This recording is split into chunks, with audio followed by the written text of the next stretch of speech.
platforms. So let's get started. We are gonna have to redo this, I guess. Explore, Rakdos midrange, play. Alright, we've done it. The most difficult part of Magic the Gathering is getting into the type of game that you want to get into.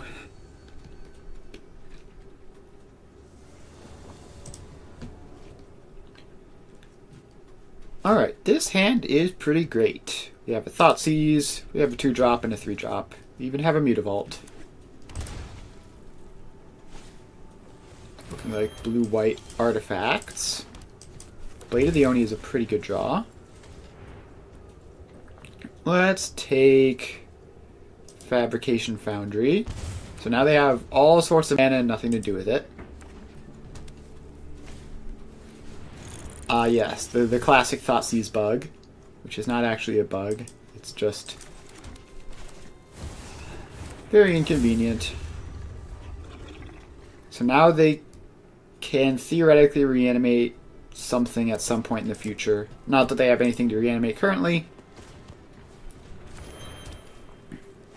And another Fabrication Foundry. Alright, I took their Fabrication Foundry, and the game said, understood, you want them to have 2 more. The good news is they are kind of on stone cold nothing, except for a lot of mana. So as long as they don't top deck anything cool, we should be able to get them pretty well here.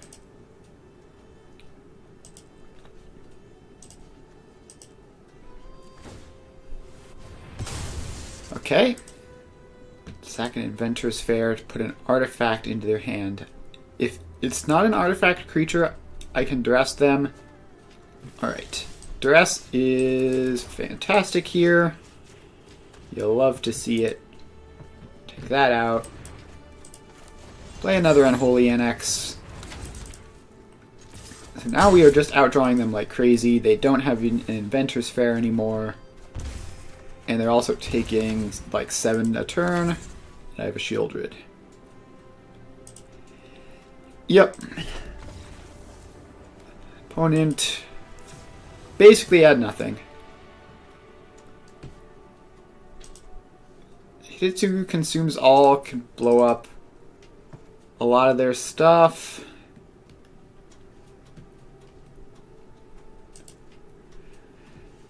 Liliana is probably fine. So they're going to be creating like construct tokens and stuff. Torch the Tower is probably bad. Their constructs are almost certainly going to live through that. Withering Torment is 3 mana for a removal spell, which doesn't seem great.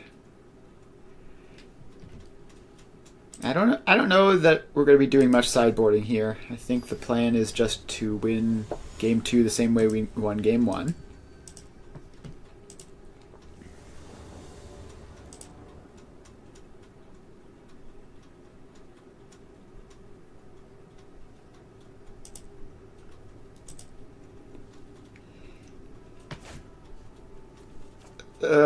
No disruption.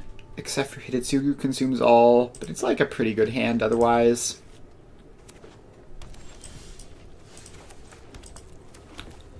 I think we're going to play the Blade on 2 rather than the Harvester, just in case we happen to top deck. In case we happen to top deck an Unholy Annex, this is better. It's the same clock.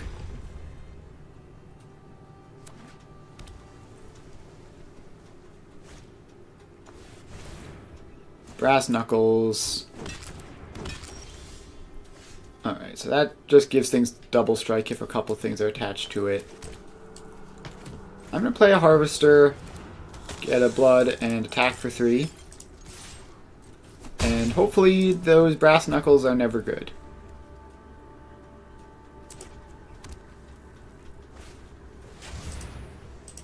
Perilous Snare. I'm fine with that being cast pre-Shieldred. Pretty good for me. Oh, Metalwork Colossus. That's fair and reasonable and beatable. Yikes. Okay, well, we're going to get rid of one of the Hidetsugu consumes all, because that's not doing anything here. Go for the Throat is still in my deck. Why did I forget to take Go for the Throat out of the deck? Well, we have a Shieldred. We could try to race them. No, but that's going to have double strike. So if they can give this trample, we're like basically just straight up dead. Otherwise, we're going to be in chump mode.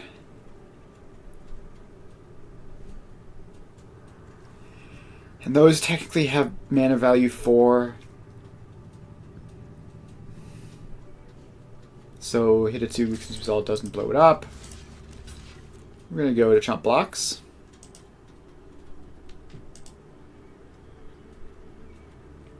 Do you have something that gives trample and like +1?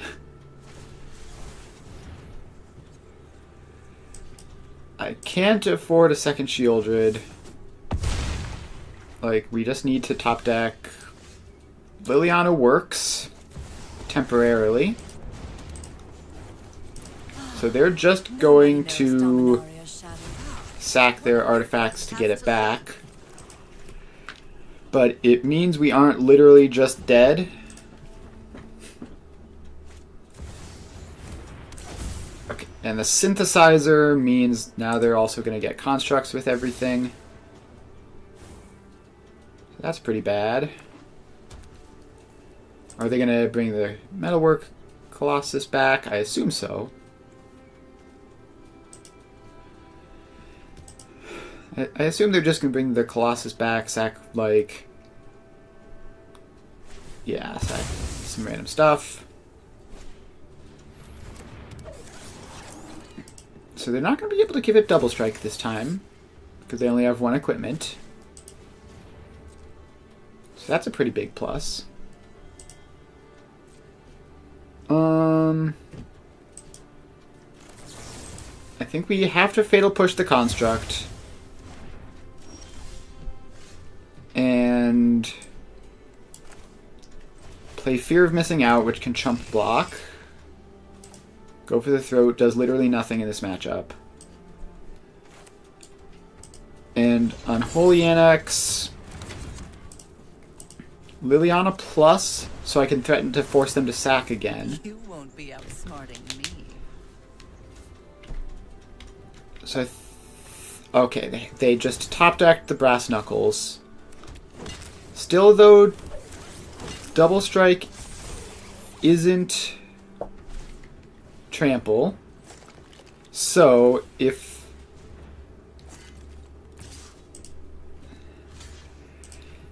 Liliana can kill one of the constructs. I really needed that Hidetsugu's consumes all.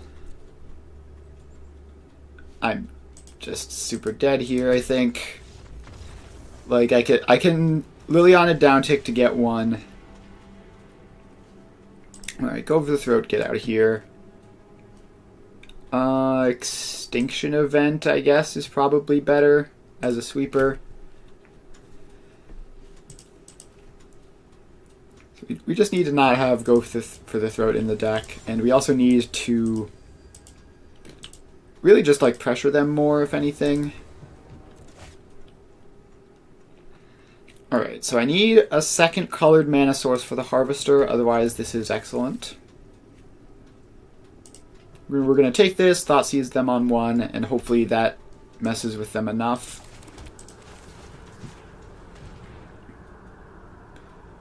Another one of these hands, huh? Let's take the Fabrication Foundry, because Moonsnare Prototype isn't even technically additional ramp at this exact moment.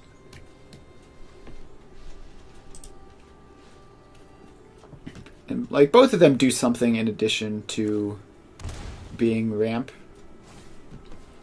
So alright, we didn't get the second color source, which is pretty bad. We still need an additional land this coming turn, and we are mostly fine.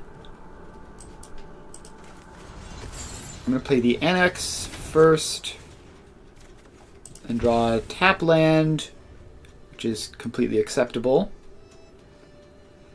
So next turn I could Blood Tithe Harvester, fire up Mutavault, or Unholy Annex, not fire up Mutavault. Glint Nest Crane just finds them an artifact. So if I draw an untapped land here... Okay, Duress is super awkward because I don't have good colored mana. I'm going to Duress them first. Take a Perilous Snare. That's lovely to see gone. And then I think Fatal Push the Crane and fire up the Mutavault. Obviously no attacks. Yes, I'm sure. So they have the Colossus, which is still going to be like 10 mana at the moment. Alright, they find another Fabrication Foundry, which is unfortunate, but we can play out another Unholy Annex, fire up the Mutavault, and not attack in because we've seen the Eiganjo. Don't want to fall into that.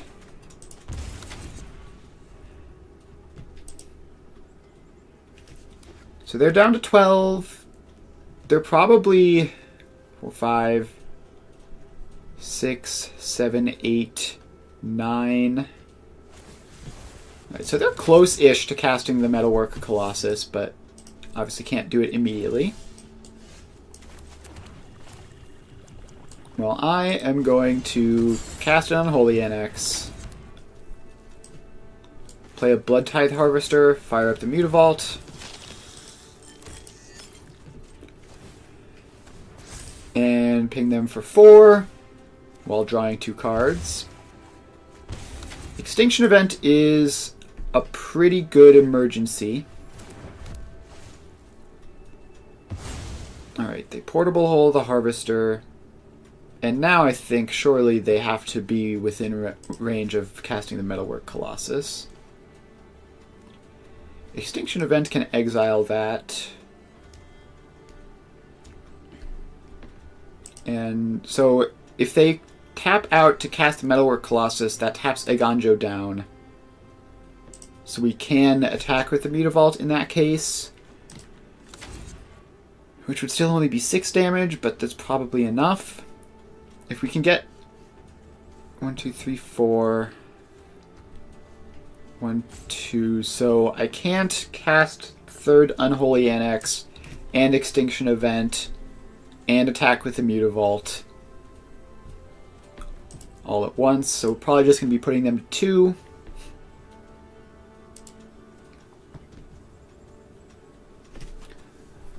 They are looking at all of their cards, presumably trying to piece out how to cast Metalwork Colossus. Okay, they just play the Eiganjo and tap out for the Colossus. So this is each creature.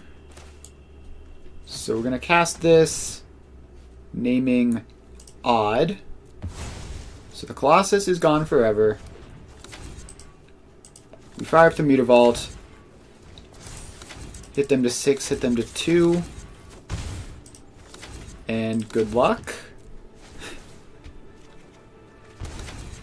It's gonna have to be one crazy top deck for them. Nope, basic land. Alright, good game, opponent. Their deck sure had a lot of mana, and both games 1 and 3, like, they had lots of mana and very little to do with it. And that Colossus is really, like, not impressive, especially when you have exile-based removal.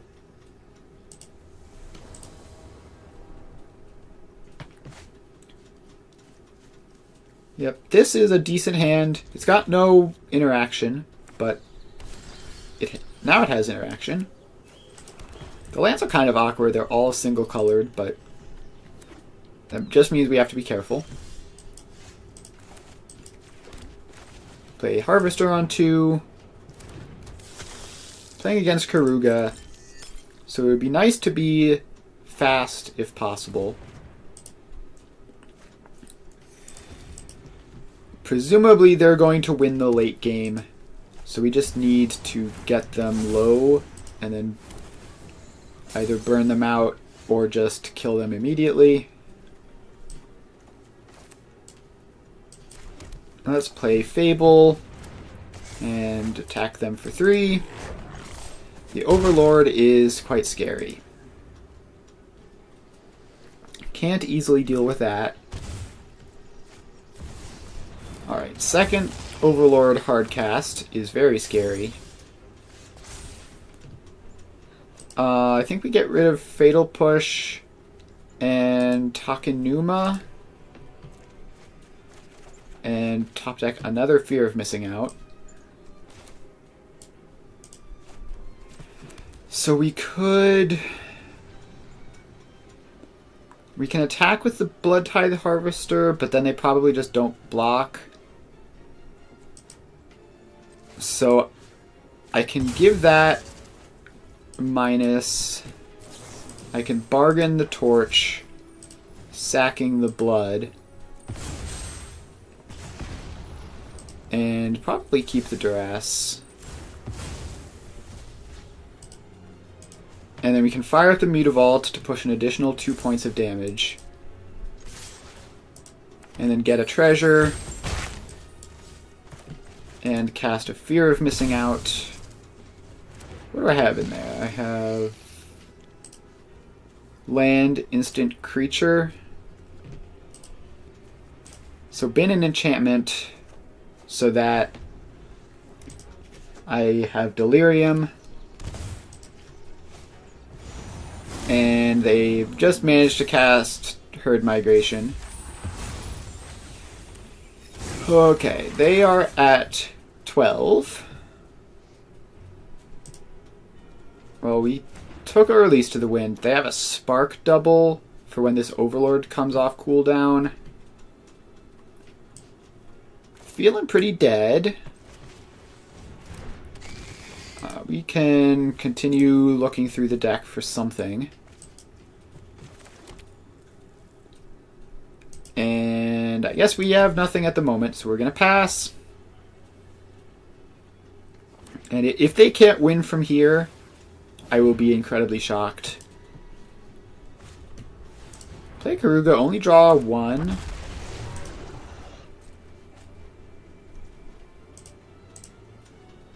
And do they attack?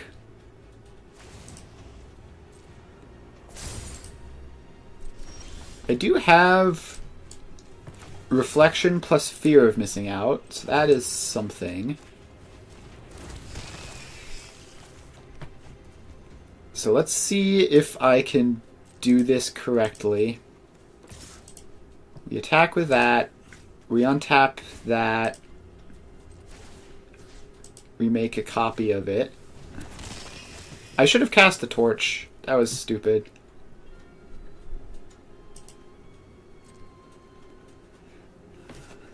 If I cast the torch, I get like marginal upside.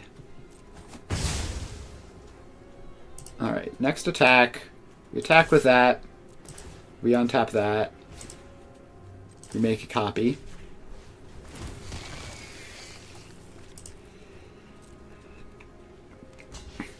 So they're probably not gonna take any damage from this.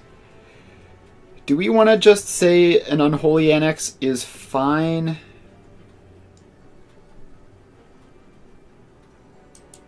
Yes. I think we have to be fine with casting Unholy Annex so that we at least like have the chance of stalling them out. But they are going to be attacking for a lot, so I think we're dead. Spark double Karuga, draw even more cards. Quintorius Cond, discover. Yeah, okay, we are definitely dead now. So what do we do against this deck? And I think the answer is probably we lose.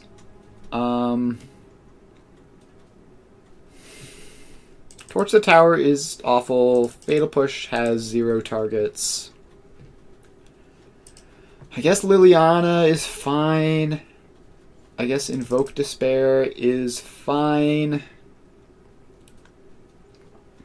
Hitotsugu consumes all, could blow up the elephants. I don't know if that matters.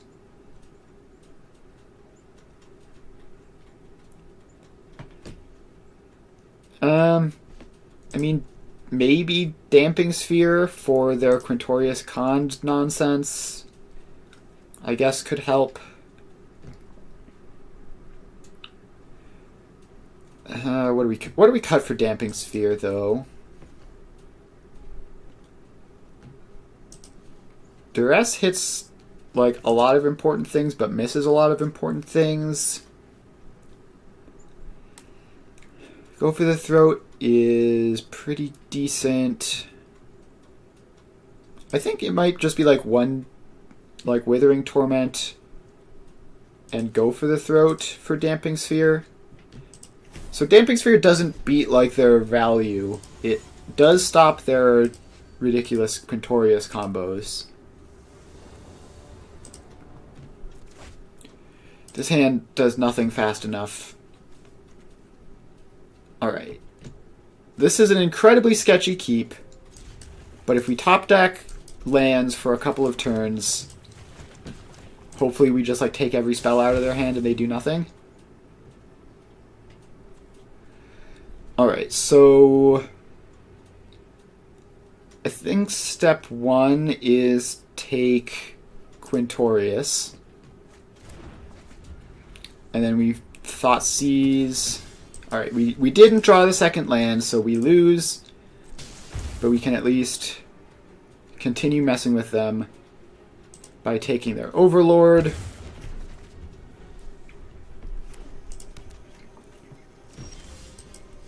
And another Thoughtseize. Sure would be nice if I had a second land. So they're going to Herd Migration in response.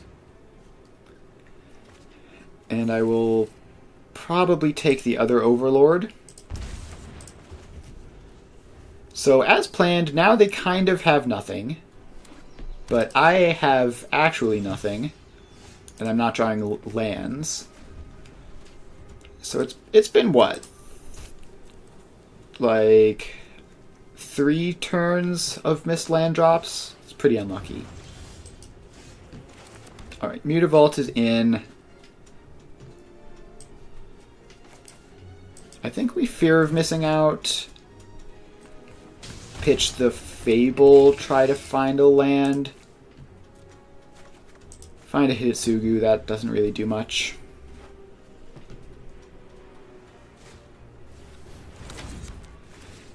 Yep, so fear of missing out obviously dies. We do find a third land, which I think we shock in and play a Harvester. You've done a lot of self-damage here. So now I can Blood Token away the Hitotsugu and try to find something better. Another Roaring Furnace. So our plan of taking away all their relevant spells and then attacking them with 2-mana creatures seems to be going quite poorly.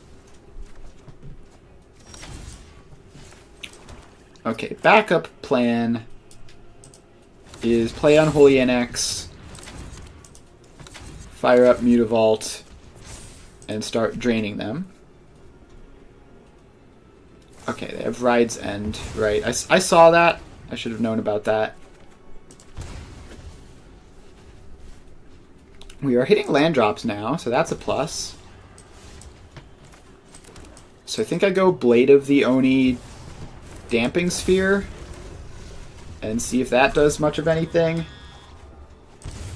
And then next turn we can play Liliana and maybe take away relevant cards, but they're at 5 mana now, so presumably they're gonna start like doing powerful things, and they're still at 21.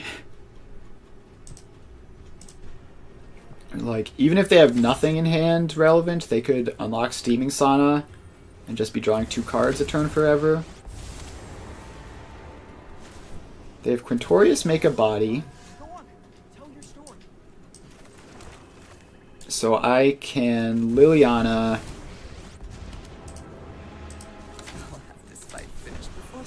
you sack a creature, and I attack Quintorius with the blade. I should have played the Mutavault there. That was a pretty big mistake, playing whatever land I played. Because now I don't have a Mutavault attack next turn, which could be a problem.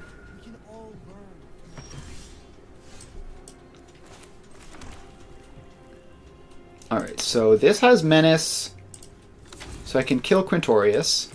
And I discarded one earlier, so that's 2 Quintorii down. And plus both players discard,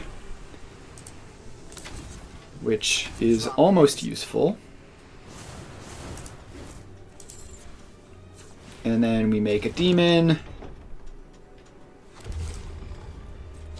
and pass the turn. Alright, Leyline Binding. After I drew with the NX, take the Damping Sphere.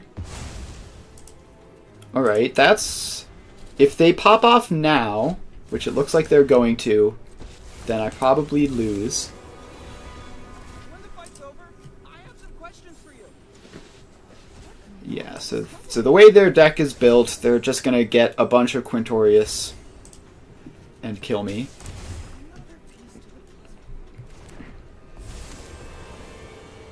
I'm ready for another exciting expedition.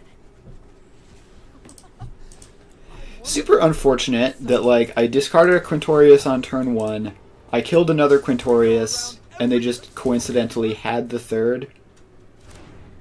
It's not like they drew a huge amount of extra cards. Like, they just had 3 Quintorius in the top 20 cards. Some mysteries beg to be solved.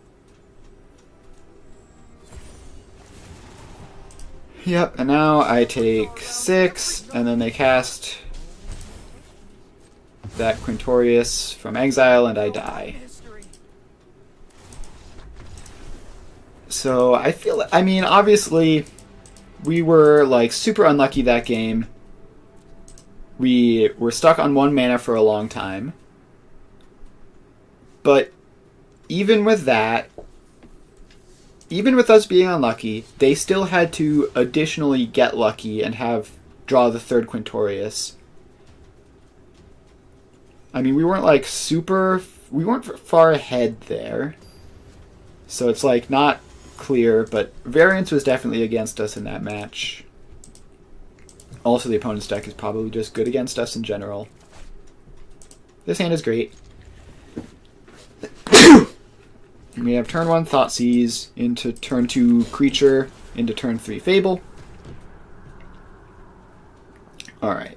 Playing against Arclight Phoenix, we take the Propsidetic Memory because that is like the only card that isn't super replaceable in their deck.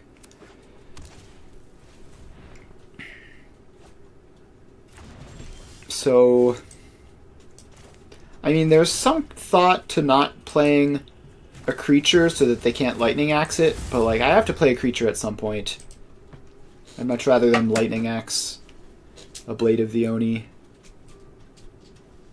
than sit around doing nothing for the entire game because they have a Lightning Axe. So what we need for this matchup is basically that we need to draw Shieldred. Like, if we draw Shieldred, we have a real chance, otherwise we're in serious trouble. And even if we do draw Shieldred, they have Lightning Axe, so I feel like this matchup is not great. It's not terrible. I've played it from the other side a lot as well. It's very much like I have like Rakdos has a ton of good interaction, and Phoenix has a lot of good ways of beating interaction. So Duress plus Thoughtseize might do something. I love grabbing a treasure cruise. And I think I take the lightning axe. Doesn't really matter, like they're probably just going to use it in response.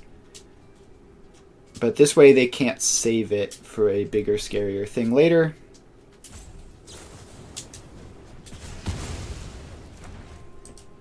Yep. Unfortunately, Mutavault, not a black mana, so I can't cast the Harvester. Might be worth going to combat, see if they let me get an attack trigger. That would let me cast the Harvester, which potentially could be a huge deal. But it's not entirely clear that they even would do that. So, probably fine. We're going to fire up Mutavault. We do need to get every little point of damage we can. And I think with that Mutavault hit, I think we... Do we keep the land, or do we plan on cycling it? And I think we play it. We have enough high mana value stuff that playing out of Swamp is pretty good. Now, if they have nothing here, we can next turn Reflection Blood Tie the Harvester and start getting a huge amount of value that way. Really, we just need them to not find another treasure cruise. And they don't find another treasure cruise, and they concede. Okay, well, let's take in all the graveyard hate, all the exile removal. Not you. So Duress and Thoughtseize are pretty bad in the matchup. Like, they're almost everything they have is interchangeable, except for specifically Treasure Cruise. Fatal Push is like, it hits some things but not others. Like, it's awkward against the Phoenixes, and like even if it did work against the Phoenixes, it wouldn't matter because they could just get them back. Withering Torment is quite good. It hits Artist's Talent and Prophetic Memory. Any other cuts? So the other things we might want to bring in would be like Liliana. Could be good because they need a critical mass of resources, and Liliana is very good at denying that. And actually, for that reason, I think I might even want Duresses in over Fatal Pushes and go for the Throats. And let's see, what else do I cut? Maybe 2 Duresses is enough. It's not like super crazy. And I'm choosing Duress over Thoughtseize because most of the creatures I don't want to take. And losing 2 life is relevant sometimes. So this hand is pretty good at beating Phoenixes. And if I can draw if I can draw lands, right? Like, I can torch a Phoenix, I can anger a couple of Phoenixes. Play out a Mutavault, just in case I want to attack with it. And then eventually I can Shieldred and shut down their cantrips. And they are doing stone cold nothing for the first 3 turns of the game. Surely there's going to be a Picklock Prankster cycle at some point. Maybe this Unholy Annex will get Spell Pierced or something. And this is where Duresses are helpful, just so I can know what on earth is going on. The Annex resolves. And they Brazen Bar bounce it. Okay. That makes sense. Doesn't really explain, like, why did they keep their hand? I'm going to play a Shieldred. I have 2 of them, so if they counter or kill 1, that's acceptable. And I assume, based on no cantrips, that like they've got to have a lot of like removal, so I don't expect this Shielded to last. Just hard cast a Phoenix and attack for 6. Okay, well, I currently only have a single red source. So I think I Unholy Annex, and this is like basically just bait for a Spell Pierce. That's fine. The thing I care more about is that -1 Phoenix permanently. And we swing for 4. So they cannot easily cantrip with Shieldred in play. It's super bad for them if they do. I have another Unholy Annex next turn. Ledger Shredder is not good for them. And it didn't even grow. So if I draw a red source here, which I don't, I could have swept their entire board. Instead, I think I play the Fable, because this will let me draw 2 next turn, which will gain me a bunch of life. Alright, they chump with the Ledger Shredder. That makes things a lot more convenient for me. They're at 8. Sleight of Hand, not technically card draw. And if I can just like resolve an Anger of the Gods, it's pretty much lights out. I am going to 3 here, which is a bit spooky. But if they don't have a removal spell, so actually Goblin Shaman guarantees red mana. Alright. We're going to discard Harvester Withering Torment and draw 2 cards and just gain some life.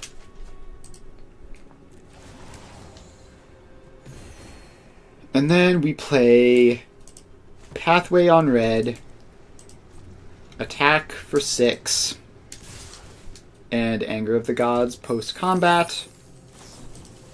Alright, Fiery Impulse there is fine. Actually, it's great that they did that, because if they didn't do that, they could have killed my Shieldred off of the Anger. And I can also use the Treasure to play an Annex, which will be life neutral for me, but will draw me a card. Now they have nothing. They have no Phoenixes in bin, and a single card. So that was just a pretty clean Graveyard Hate plus Clock equals win. Yeah, they can pop off. There are not enough Phoenixes in their deck to kill me from here. I'm not worried.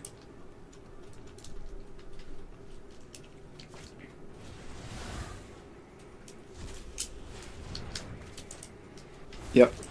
And they Treasure Cruise and die on their own terms. Yep, this is what happens to me a lot when I play Phoenix against Rakdos midrange. So it's good to see that the theory works from both sides. Just a clean win. Let's do another one.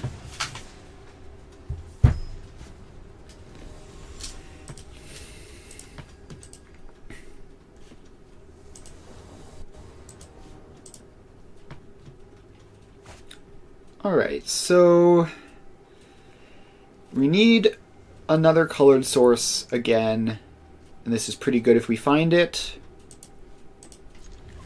And we're on the draw, so it's pretty likely. Uh-oh. Arboreal Grazer is very concerning, but Thoughtseize is a great pickup.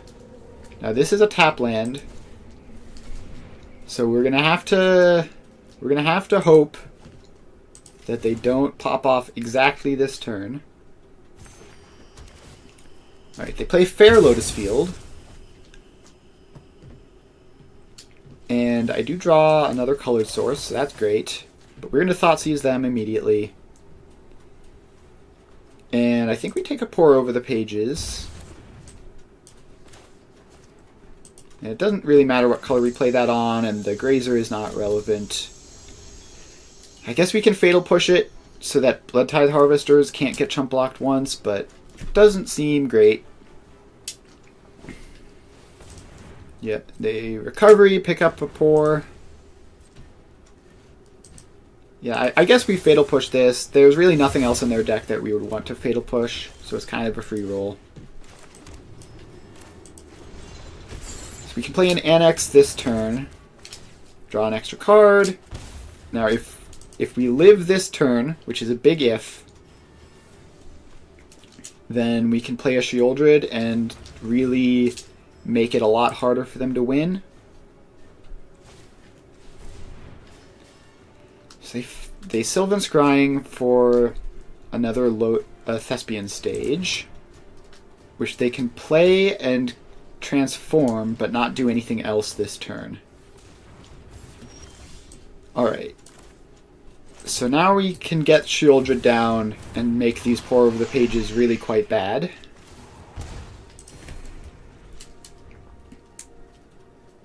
So they're gonna need... So that's Artifact Enchantment and non-basic land. Doesn't deal with Sheoldred.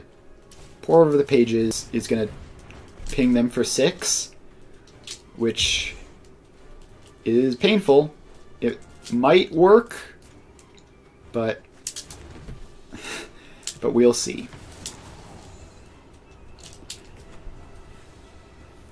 We'll see. I doubt they can combo through the Sheoldred. It's certainly possible.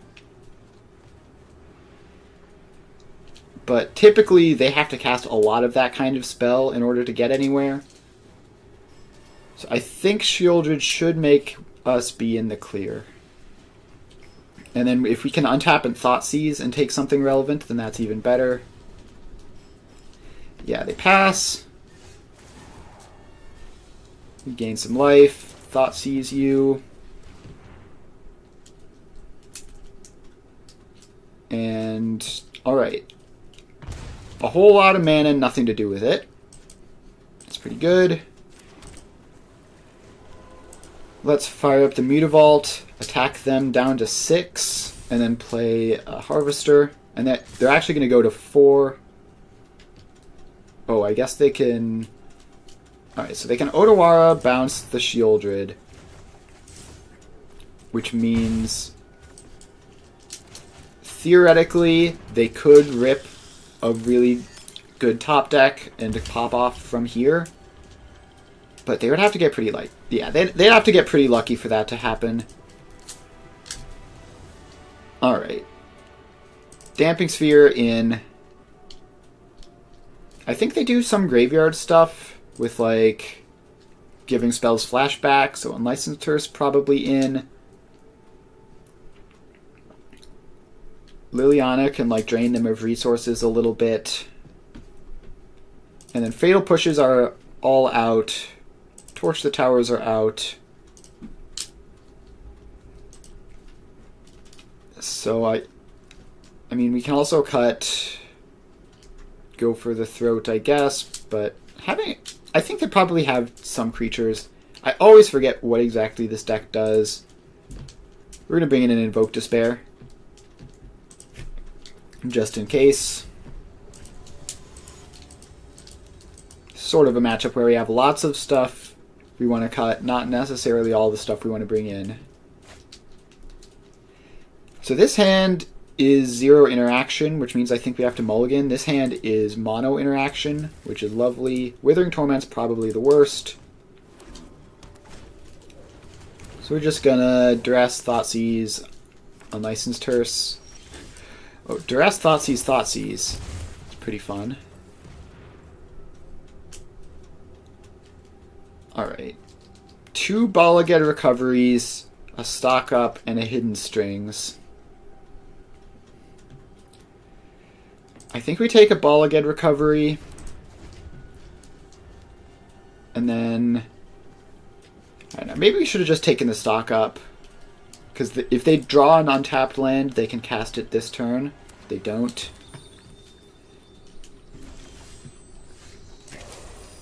Alright, Thoughtseize you again. Omniscience. Alright, we're going to take the stock up, and we're going to take the Hidden Strings.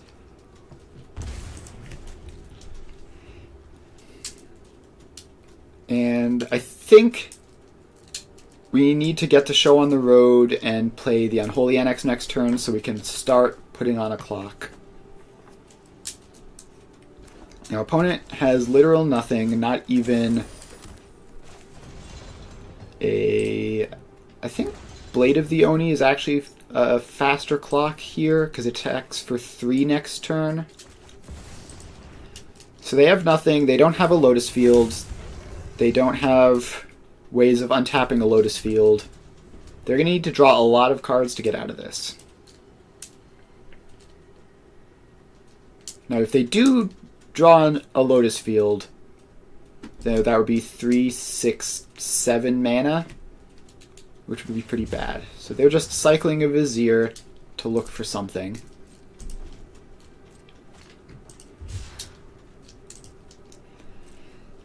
And they apparently don't find it. Alright. Damping Sphere or Annex. I think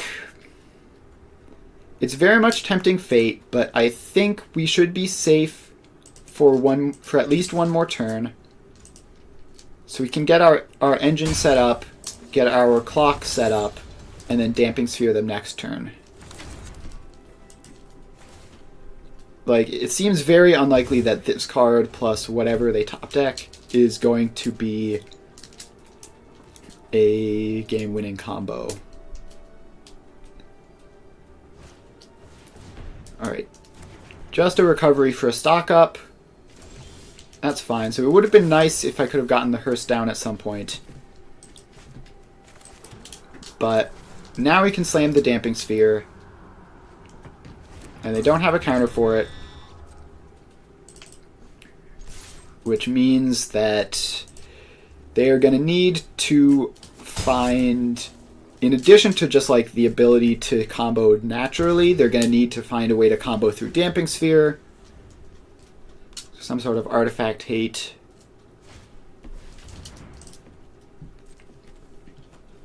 So stock up will help with that. It's like strictly better divination.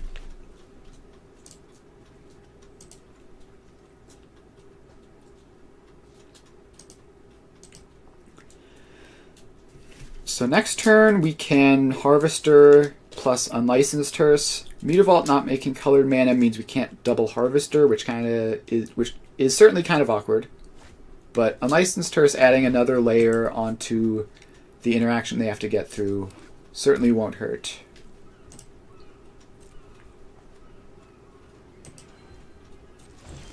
Double Unlicensed Hearse. Alright, let's attack first, and then play stuff post-combat. And I think we want to play Blood Tithe Harvester Unlicensed Hearse. Because if they have some sort of like mass artifact hate, I don't want to lose both my Unlicensed Hearses and my Damping Sphere. Oh, right. My own Damping Sphere has foiled me here.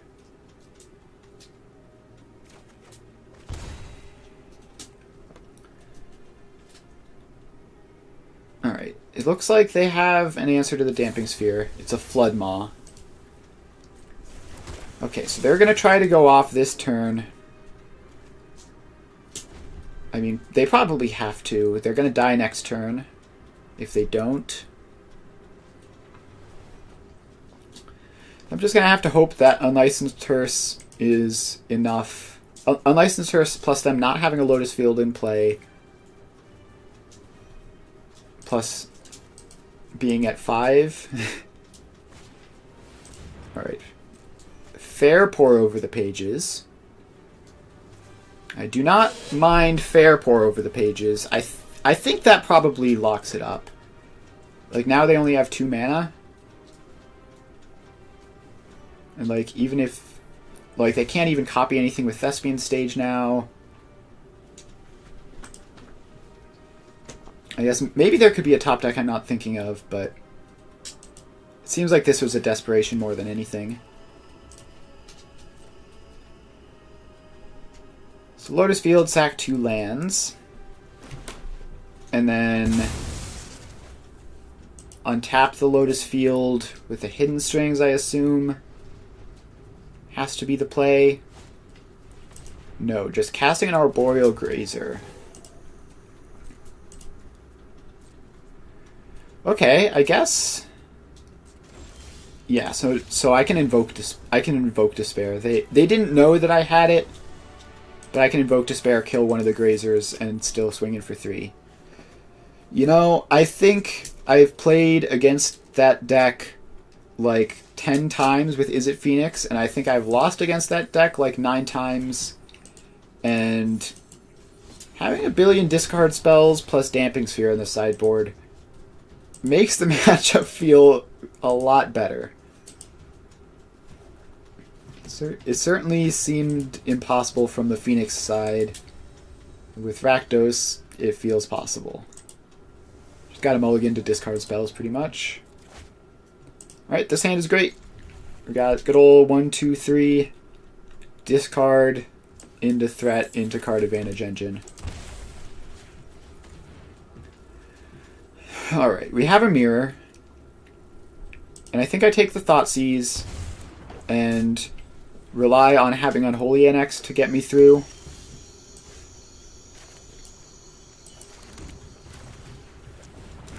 I think we fear of missing out. I think we pitched the second fear, because we know they have a bunch of Fatal Pushes, so these aren't working anyway. I'd much rather have a Fatal Push of my own to kill their Blade. Alright. More removal is fine. For now, I'm just going to get card advantage.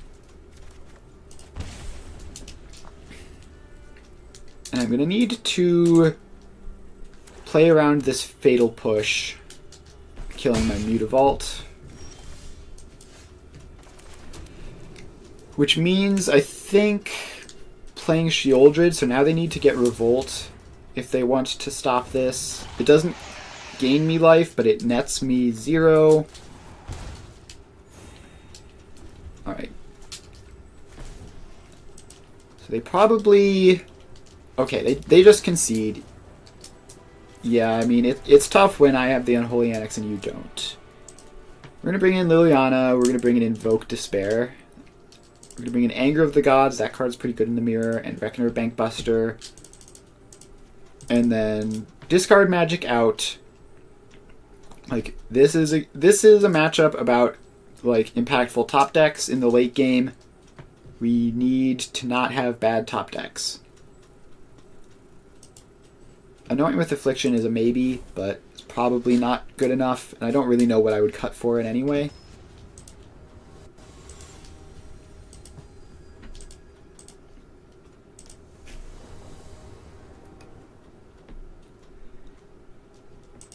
Alright, so this is a perfectly reasonable hand. It's not exciting, but it's fine enough that I'm going to keep, because if I mulligan that, like, I'm inevitably going to wind up with, like, a one-lander or something.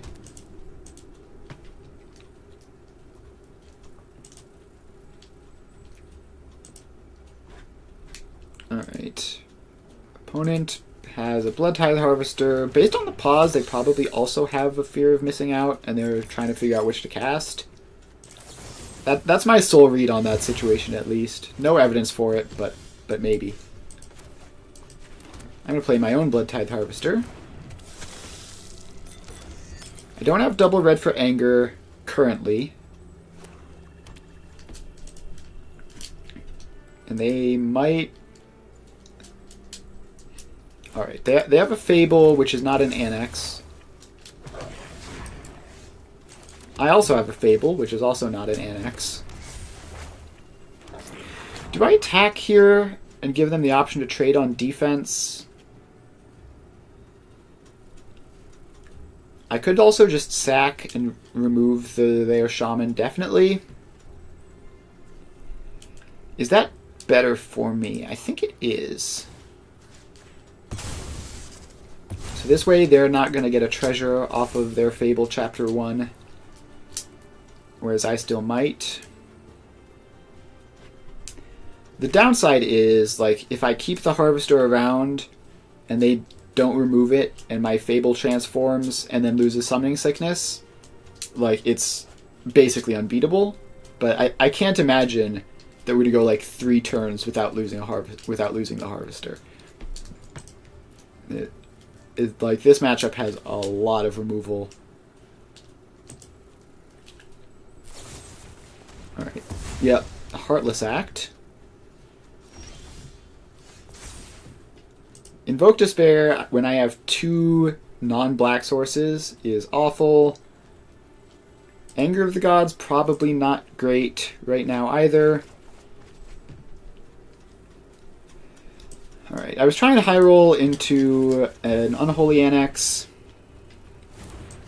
I'm just going to play out 2 creatures, and if they have their own Anger of the Gods, then it sucks to be me, I guess, but it's probably not the end of the world even then. This Reckoner Bankbuster is a good draw. And that's going to represent a lot of value.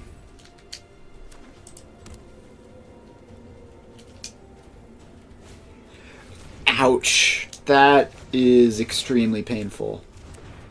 Go blank. Yikes. Alright, well, I draw the Blood Tithe Harvester.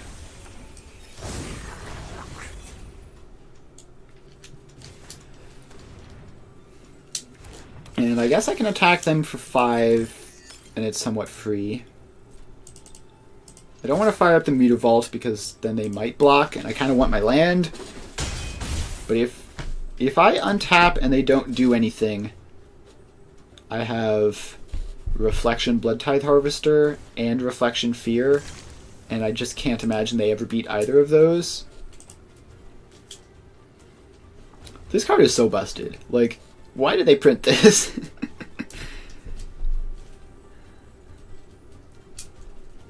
For those of you who haven't seen the interaction, Reflection plus Fear of Missing Out gives you basically as many attacks with a 2/3 as you have mana, assuming you have Delirium, which I don't currently. And Reflection plus Blood Tithe Harvester gives you a 1 mana tap the Reflection, kill target creature, basically, like every turn for the rest of the game. Both of which are quite good. Now, the downside is my opponent could slam a Blood Tithe Harvester here, and that would be very bad, because then they would be able to do the same thing to me, but first... Alright. Just an Unholy Annex. And fire up the Mutavault. Obviously, I have no cards in hand.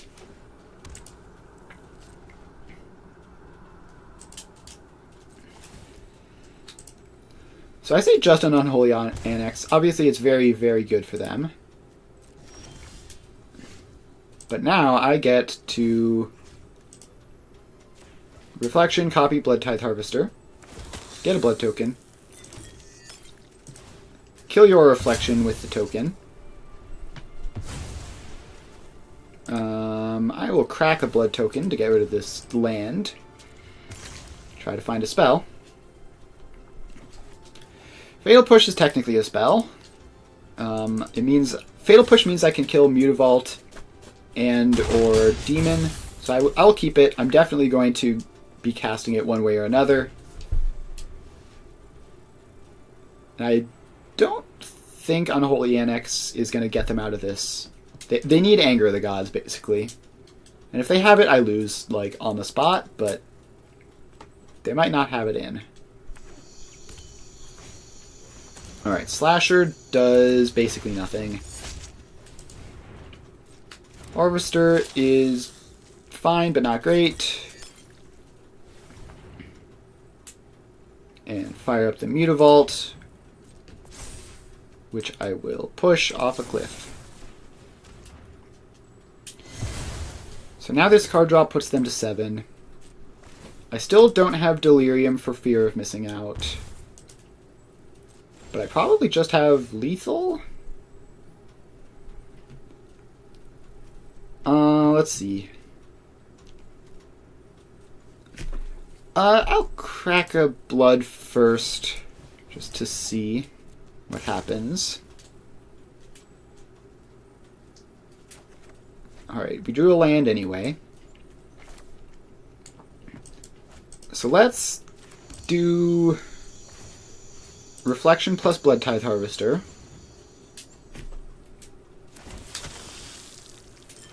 And sack the Blood Tithe Harvester, kill the Slasher.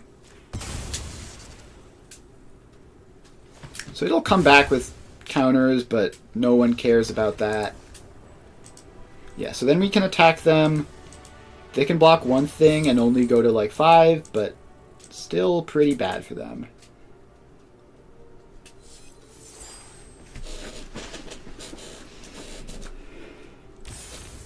Alright.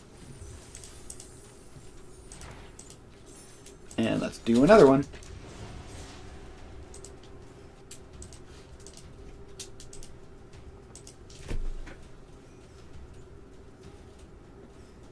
Alright, currently waiting. So while we're waiting, make sure... Oh, never mind. I was going to remind you to follow in case you weren't already followed, but then we stopped waiting, so I won't remind you, except I did. So yeah.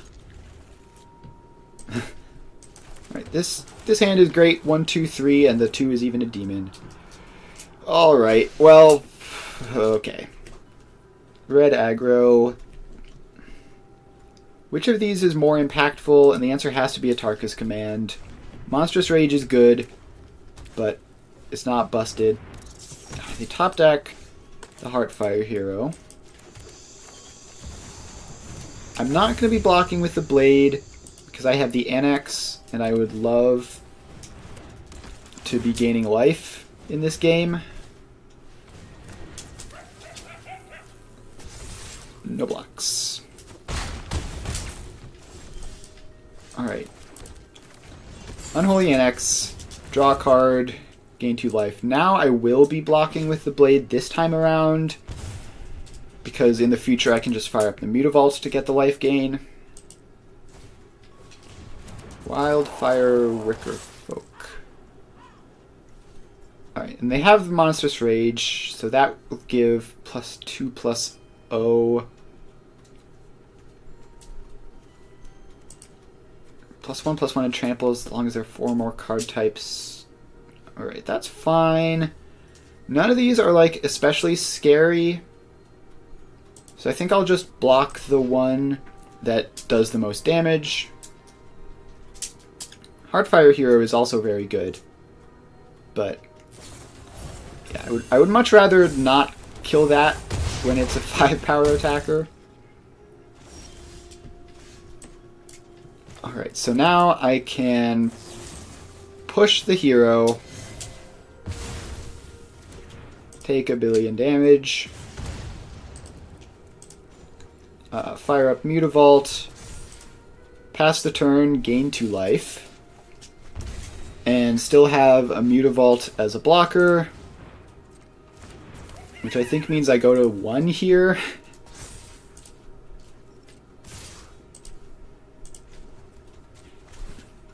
I go to 1 here and I trade with probably Burning Tree Emissary, and if they have anything, obviously, yeah, okay. Like, they needed to have drawn a land there. We were close, but no cigar. Anger the Gods, fantastic.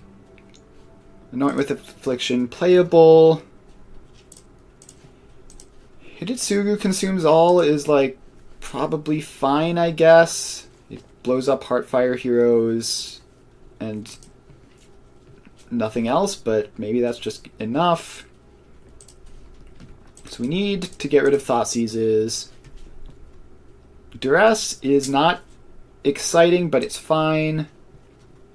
Withering Torment is actively detrimental. I think we go down 1 Duress, just because, like, a lot of the time, they might not necessarily have non-creature spells. And we don't want a brick on a duress.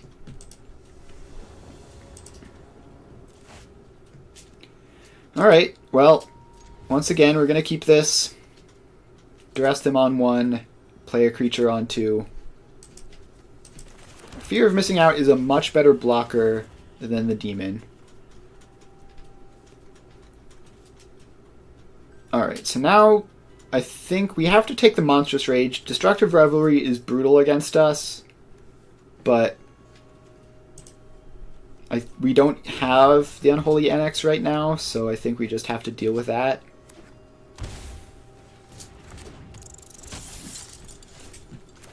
Alright. And I think we just kill the Heartfire hero. So that's exiled, gone forever. Kamano is pretty good for them. We draw another land that is untapped without dealing damage. So Fable is just going to die to Plate of Fire plus Destructive Revelry. I'm actually fine with that, because otherwise Destructive Revelry is blowing up a 2/3 blocker, whereas this way it's blowing up a 2/2. Alright, so they don't get that until after they start their engines. Do I tap out? Do I shock myself to play a Sheoldred and assume that it'll live? I think I do. I think it's pretty unlikely that they are able to kill a Sheoldred this turn at least. So they can make that like 4 power, but not 5. Screaming Nemesis is horrifying. That has Menace. Okay. Well, we're going to take 5.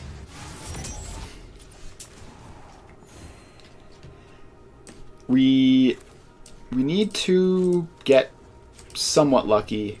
Or, no, we need red mana for this. We need to go Fear of Missing Out. Discard that. Gain some more life. Alright. We kind of needed to hit a land there. It's not the end of the world that we didn't.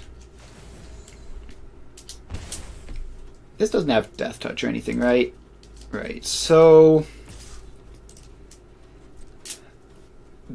if I block it, I never gain life again, but it is just gone.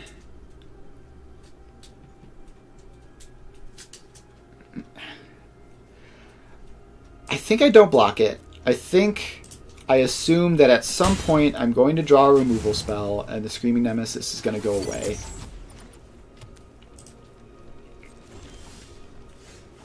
Alright, so far not doing great on that front. But I do think now we can Unholy NX, fire up Mutavault. Yeah, and so we can gain like a bunch of life a turn and only lose a little bit of life a turn from the Screaming Nemesis attacks. So I think we can just cleanly erase them there. Alright, let's run it back and try to win again. This time we're going to be on the draw, which means probably unwinnable, but you never know. It's certainly much, much harder on the draw. But much harder isn't necessarily impossible. This is a good interaction. We have 2 good early removal spells. Alright, well, we Fatal Push that. I don't like that this is a Blood Crypt, because it means that I'm not going to have access to red mana without shocking. But I think I will shock and play Fear of Missing Out. This is a 2/3 blocker, which might help. And I think we get rid of Blood Tithe Harvester, because Fable just goes a lot further. We draw another Blood Tithe Harvester anyway.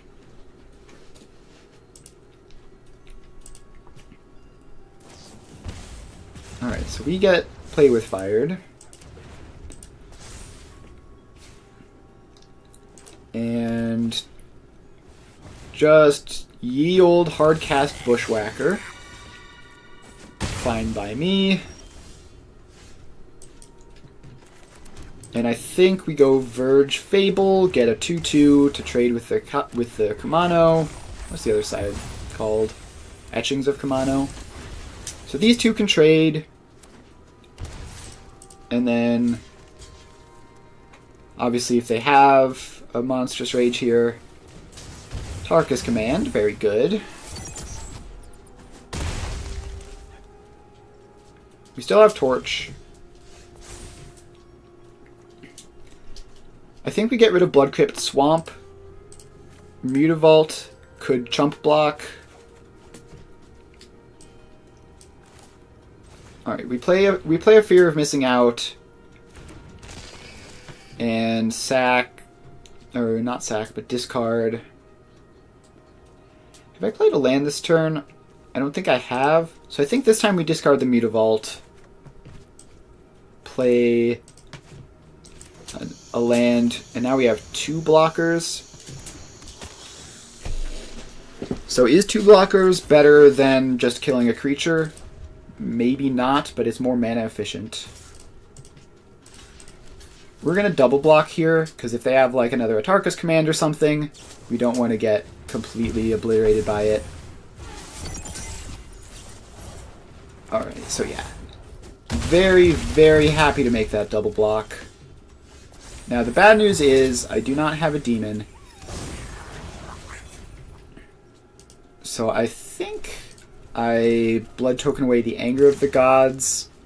Try to find a demon. I am not casting Unholy Annex and paying life. Not in this matchup, no sir. I will, however, make a 6/6 demon. Seems pretty good. And so they might have Destructive Revelry. No, they're just going to burn my face. So they are now on an extremely limited window. Yeah, so they needed to top deck something to deal with the Annex. Otherwise I start going up life, and then they can never win.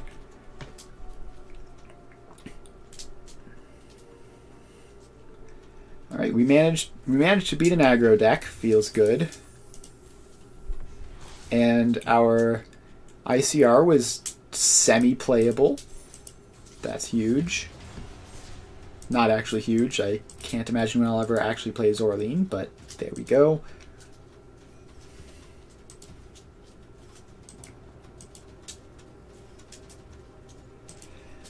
Alright, waiting for another opponent.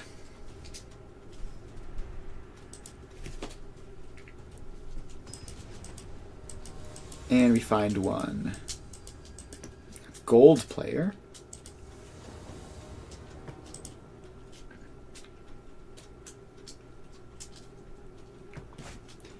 Alright. I love Thoughtseize plus Duress. I think in the dark we Thoughtseize first because they're green-white. They might just not have non-creatures. Alright, they have a whole lot of guys named Thalia. I think we take Guardian of Thraben here, and then next turn we can push one Lieutenant and Duress the Coco. It's a little bit painful, but also means that they have very little now. I don't like going to 15 from my own mana base and spells against a vaguely aggressive deck. But you gotta do what you gotta do. They've just played a 2-mana 1/1. I'm gonna play a 2-mana 2/3. That seems a lot better. Alright, we did not hit a third land, which is certainly a problem. We are, however, hitting a lot of fatal pushes.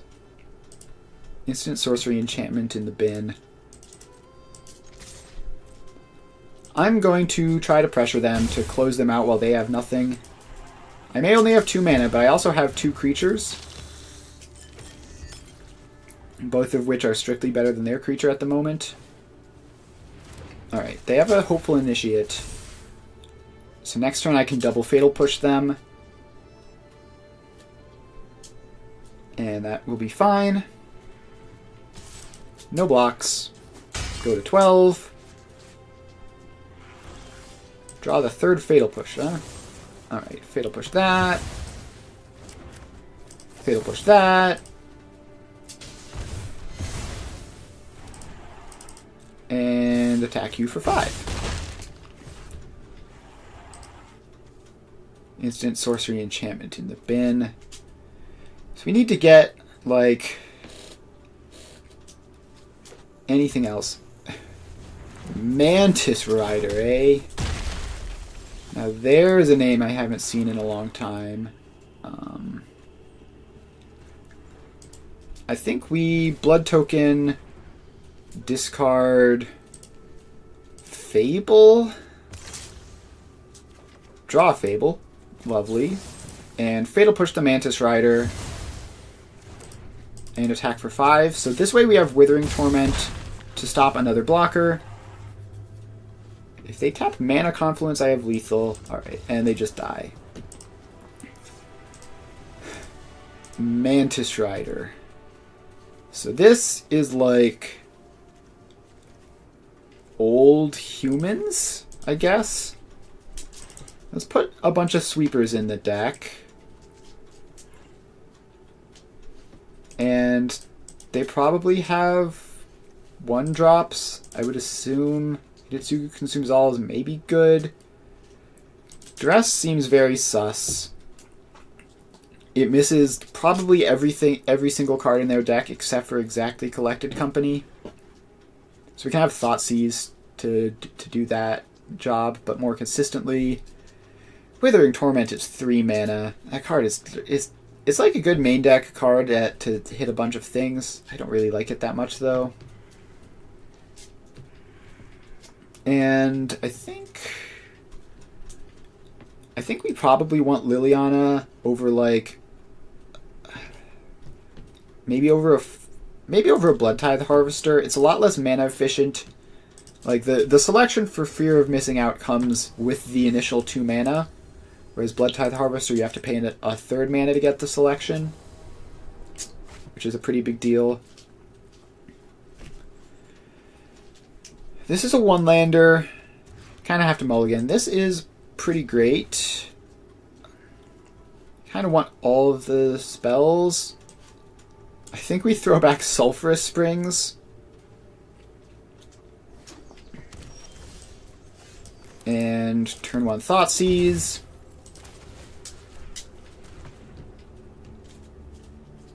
Alright, Reflector Mage.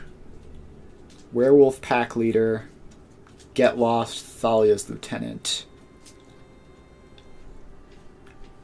I think I take Reflector Mage. It's kind of a tough call because all their cards are kind of bad, and I can Fatal Push a thing. I'm gonna play Blade of the Oni and trade with the Pack Leader if offered. Although Thalia's Lieutenant probably is going to make that not work.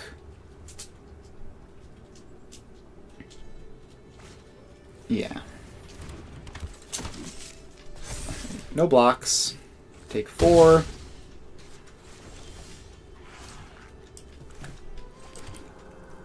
Land. Fear of Missing Out. See, this is one of those situations where I don't want to discard anything with fear. I'm going to discard Blood Crypt. Should have discarded the Shieldred. Fatal Push there 4/4 just to give myself some breathing room. And I guess attack for 3. I don't really want to block with the Blade of the Oni. Not when Thalia's Lieutenant is a 1/1.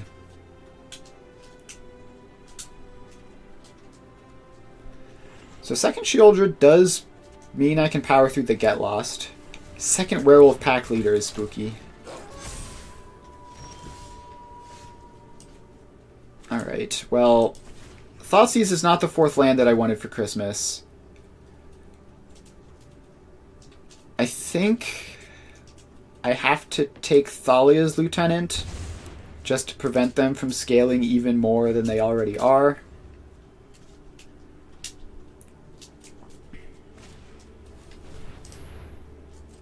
But I think Reflector Mage is brutal here, because it scales their Thalia's lieutenant and bounces my blade. I think my only out here is to top deck Anger of the Gods, and I think accordingly I'm going to gain 3 life here. Alright, I didn't top deck Anger of the Gods, which means I lose to the Get Lost. Alright, we had outs, didn't draw them. Hit submit.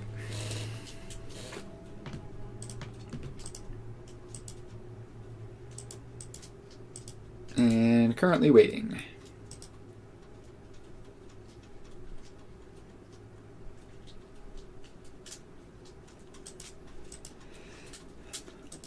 Alright, let's see. Hopefully we can do better this time around with just not having quite as awkward of a hand. Easy mulligan. Reluctant keep. Throw back Sulphur Springs. And I think we're going to turn 1 Swamp Thoughtseize, because like maybe I draw stuff that means I don't have to shock in Blood Crypt. That would be cool. Experiment 1 Thalia's Lieutenant. It's just got to be Thalia's Lieutenant, I think. Like, it's just clearly the best. Like, that's their payoff, pretty much, for being Inhumans, is mostly Thalia's Lieutenant. I think... So, I could Thoughtseize here and play a tap land, or I could play Fear of Missing Out. I think Shock Fear of Missing Out is going to be better than Thoughtseize. That's a wild username that opponent has. And I think we discard Fable of the Mirror Breaker. Unholy Annex is pretty good. Thalia off the top is not great for me. It's not terrible. I could Thoughtseize or play a Blood Tithe Harvester. I think I need to Thoughtseize here. Like, the risk of them having something devastating is just too high.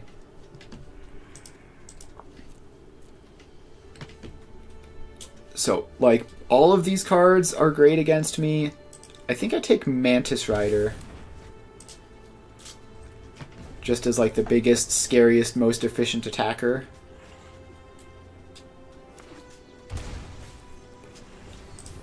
Reflector Mage is very good, so it clears my Fear of Missing Out temporarily.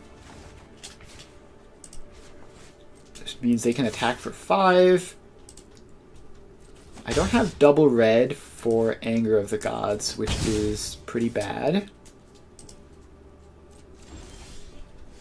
I do have Anoint with Affliction, which... Do I kill Thalia to unlock my hand? Or do I play Experiment 1 to stem the bleeding? And I think I have to kill the 3/3.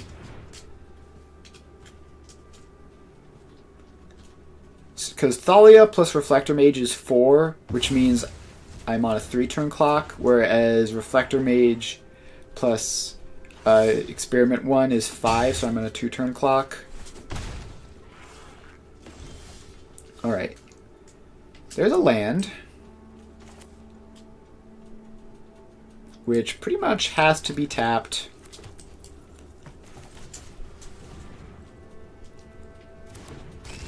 Fear of Missing Out. Discard. So they Get Lost me. I take 4, go to 1. I need to be able to like play a blocker and kill a thing.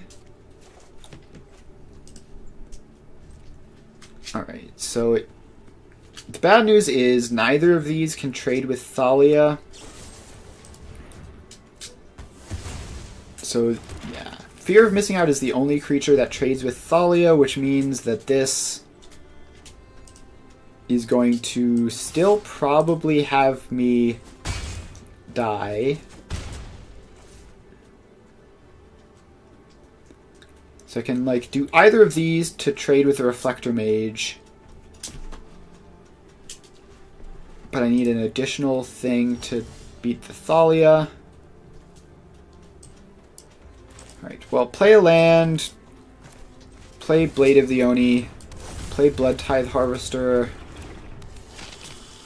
and I guess this is an out. If this hits a spell, it does hit a spell, and a good one. So now they need literally anything. Like another Reflector Mage would do it, another Get Lost would do it, a Mantis Rider would do it. Yep, that is haste. We were almost... If they had top-decked poorly, we could have won there. They did not top-deck poorly. They did the classic of drawing exactly 4 lands over the course of the entire game. Alright, let's do another one.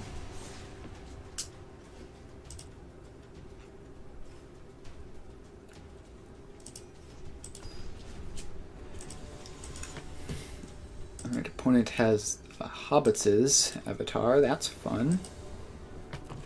Easy mulligan. Decent keep. I think we bottom one Fatal Push. Just have a variety of things.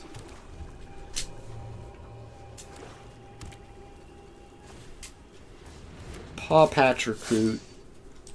I don't know what they want to do with that, but I don't want them to do it. So, goodbye.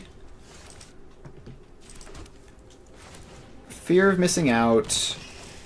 I think discard the Shieldred, because it's the furthest from castable. We need to draw a land at some point. Alright, do I Thought Seize them, or do I Blade of the Oni? I think I Thought Seize them. Sandstorm Salvager. Okay. They have the sauce. I guess I take one of those. I don't know if I should be attacking. I probably can't be attacking. Like, they're just going to have a 3/3.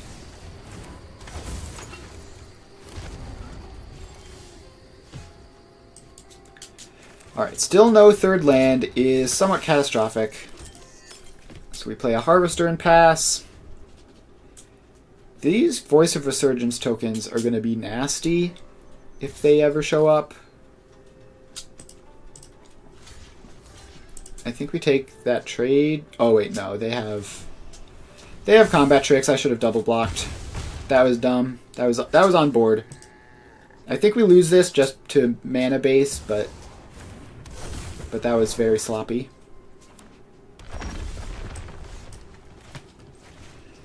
Alright, so we cast another one of these. And we do find a third land. So that's something, I guess. So now I have Delirium, so this attack is basically free. Let's see if they want to chump with their voice. Do I want to just kill the Llanowar Elves and deny them getting the voice token? That might actually be good. Because they can make tokens. It's probably going to be pretty big.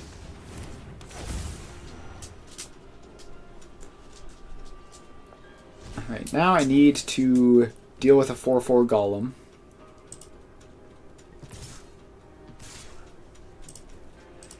And I think I am fine blocking the voice.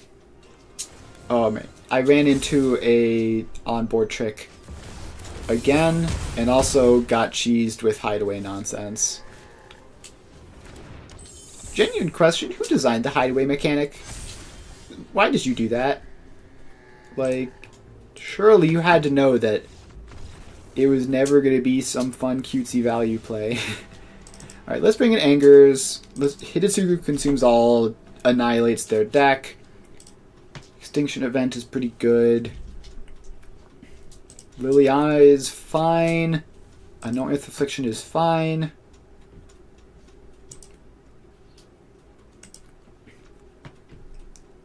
And let's bring out Duresses because they have lots and lots of creatures. Sorry about that. And probably just like Blood Tithe Harvesters. Now, probably Fear of Missing Out. It doesn't trade very well against them. And I think I want to be playing a long game here anyway.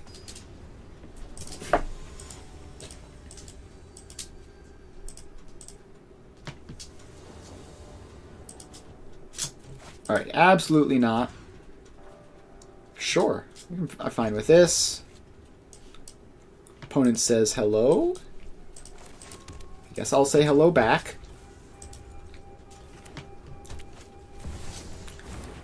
Alright, Lanor Elves. I am not going to bolt the birds because I just drew a Hidetsugu Consumes All. So I'm going to let them play out their stuff. And I'm going to kill the Voice of Resurgent. I could anoint it. So I think the plan here is Unholy Annex, get all the value in the world, and then hit its, like, torch the Voice, Hidetsugu Consumes All, whatever else they have, and then be chillin'.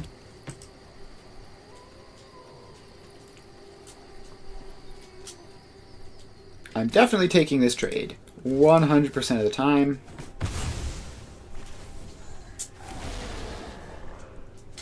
Bright Glass Gear Hulk. Well, that is concerning.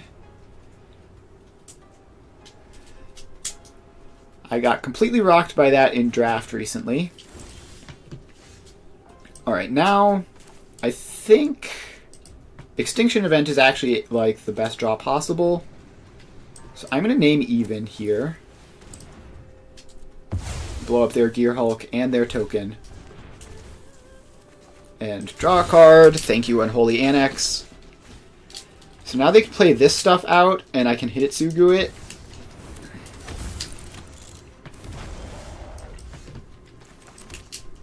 Yeah, this seems fair. I should have cracked the blood if I was going to.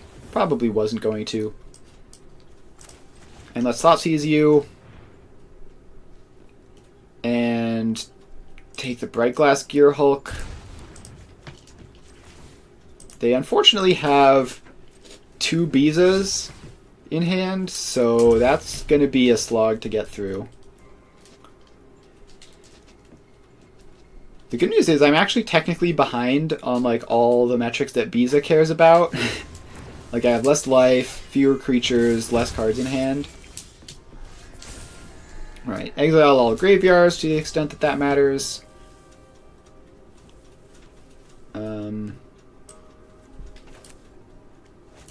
Paw Patch Recruit. What does this do? Whenever a creature you control becomes a target of a spell or ability, put a 1/1 counter on another thing. Okay, I'm just gonna... hang on. What does this do?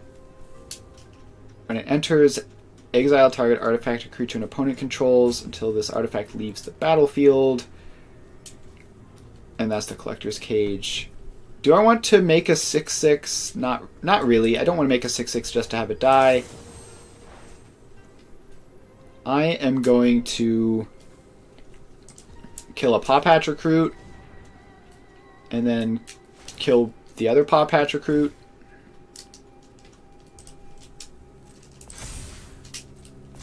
This is not as clean as just having another Hidetsugu Consumes All, but it's still like pretty clean. So they're going to have a 2/2 Sandstorm Salvager. Play a tap land, and I guess I can attack for 2.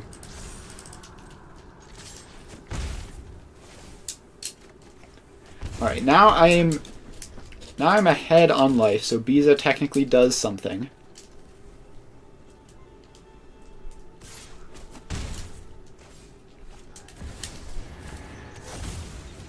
Biza 1 gains life, gains a treasure. Alright, Sheoldred is pretty great. So I can play a Sheoldred, play another tap land, fire up Mutavault and pass. I do love drawing me some cards and gaining life and burning my opponent. This is the sort of game that I want to play, and I don't think it's the sort of game my opponent wants to play. Like, they can play another Biza. They can play a Duskrose Reliquary, take Sheoldred.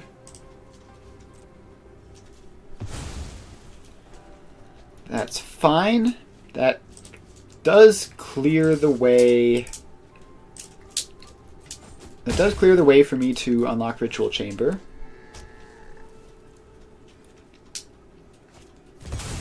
Alright, and they just play a new Biza, which draws them a card. Alright, Blade of the Oni is pretty good. I think probably not as good as unlocking Ritual Chamber and playing Fable. Vessel of the All-Consuming can't attack, but that's fine. We draw a Fatal Push. That's lovely. What is this? 3 or more creatures with different powers, and they're currently at 1. Okay, but now they're going to be at 3. So hopefully they whiff on the Hideaway. Otherwise they're about to do very unfair things very quickly. And really, like, 2 4/4 Angels wouldn't be completely unbeatable. I have a 6/6.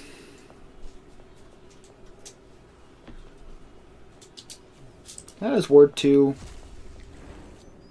Seems a bit rough. So they could use their treasure to activate that.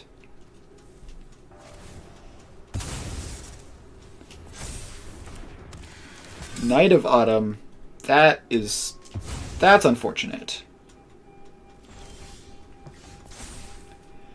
Alright, I need to discard these 2 cards and draw another Unholy Annex. That's lovely. That's like the best card I could have drawn here. Play you, unlock you, and swing for 6. And I have Fatal Push up. I guess I can Fatal Push a Paw Patch Recruit, but it seems like that would be pretty awkward. And they concede. Alright. I feel a little bit lucky there, but we definitely managed to grind them out. Let's just do it again.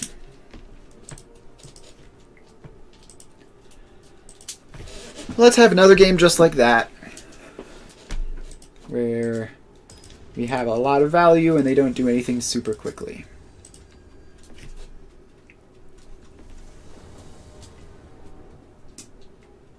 Bonus deck is sweet.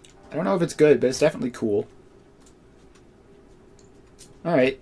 2 sweepers, value card, 4 lands, keep.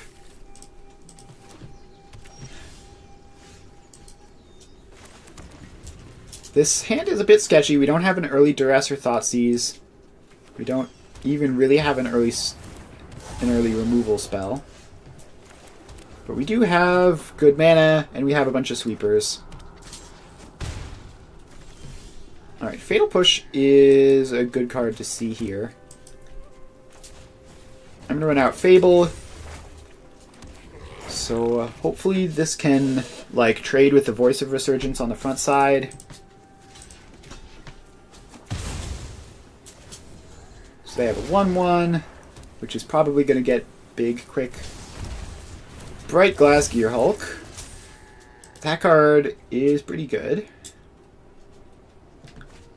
Shaper Sanctuary Haywire Might. Discard 2 cards. Probably just 2 extra lands.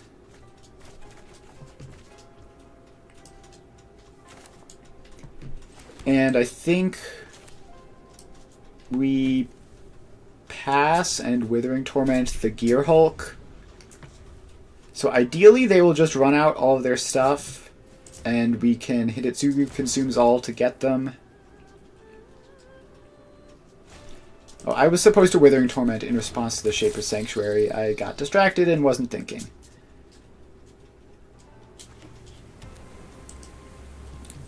Alright, well...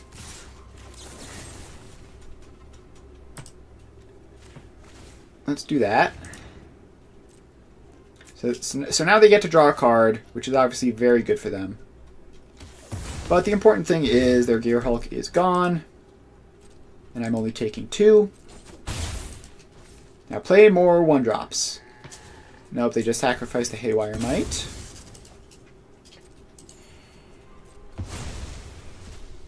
Play more 1-drops. Voice of Resurge is not quite what I was thinking of. Alright, so now I think we probably Anger of the Gods instead. So this sweeps the board of everything except the Shaper's Sanctuary. And I guess we attack for 2. No reason not to. The mana here is super awkward. Triple Mutavault, only 2 colored sources, is not what you want to see. Another Gear Hulk, notably an artifact creature. I can Fatal Push it if I can get Revolt. Which hopefully won't be too hard, but you never know.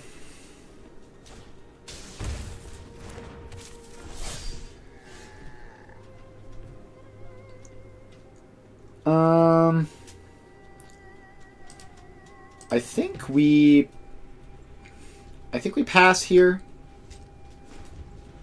And probably Mutavault, trade with the Paw Patch Recruit, Fatal Push the Gear Hulk. Assuming nothing else changes. That doesn't have Flash, so it's not really a concern.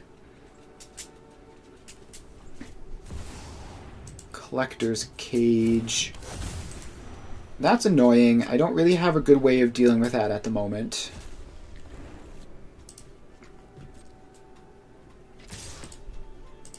Alright. Give me a Mutavault. Past blocks. Trade that off.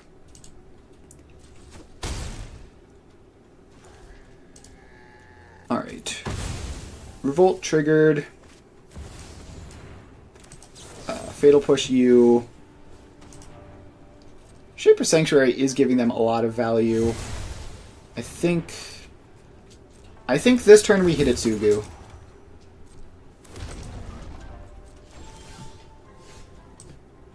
Just nip the Shaper's Sanctuary in the bud, get that gone forever. Also kill the Golem, which is nice. And we top deck Sheoldred, which is excellent.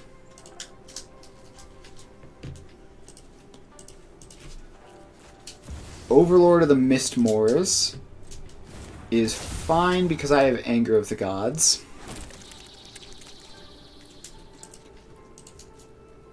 Yeah, the opponent's deck is really cool.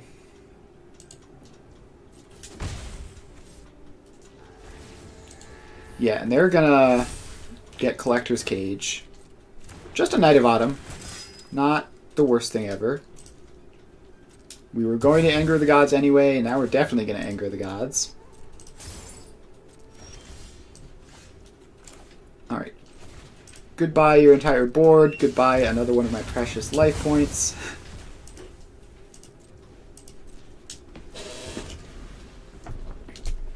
Now, they still have 6 cards in hand, which is very frustrating. Like, I feel like I've just slogged through so much, and there's just so much more to slog through. They might be feeling the same way, honestly. Enduring Innocence is really, really bad. So that is going to just draw them even more infinite cards.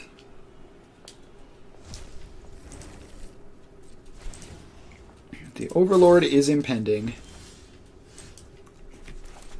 Well, I can run out of Sheoldred, take another point off of this stupid Sulphurous Springs.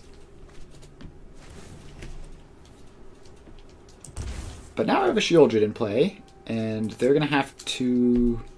I guess they can just Dusk Rose Reliquary it and sack their Innocence.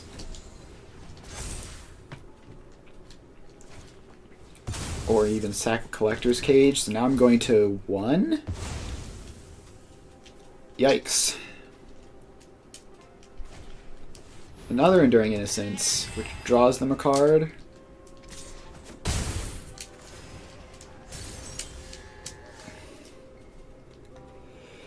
Okay. I think I lose this. I think, like, we just didn't quite get there. So we need Revolt in order to even kill these. The Overlord is going to show up next turn.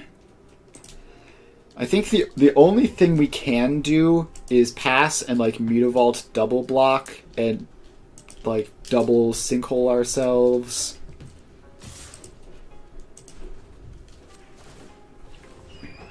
Because we need to have Go for the Throat available to kill the Overlord, otherwise we are completely doomed. Pass to blockers. Trade with both of them. Oh right, and that's not sorcery speed. That's some baloney. Alright, now we're just super dead. So now we have 2 mana. Our opponent has another Enduring Innocence, because of course they do.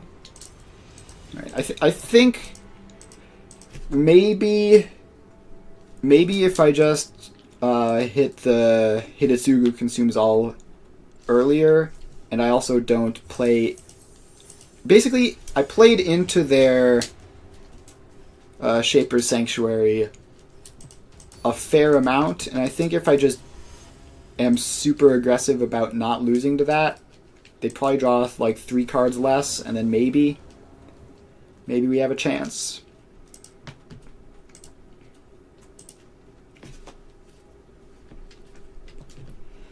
Alright, easy mulligan. And relatively easy keep. I think we get rid of the extra Fable. Or not Fable, the extra Annex. This is a Yorion opponent. And blue-red. It's beans. Alright. Well, I don't know. I don't think this hand is very good against beans. We do hit an untapped land, which is enormous.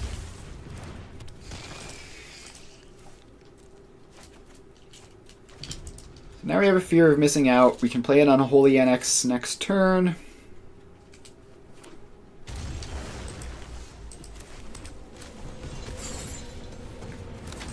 So we just need to be drawing a whole bunch of cards before they can draw a whole bunch of cards. Duress is pretty good. So next turn is going to be Fable of the Mirrorbreaker plus Duress.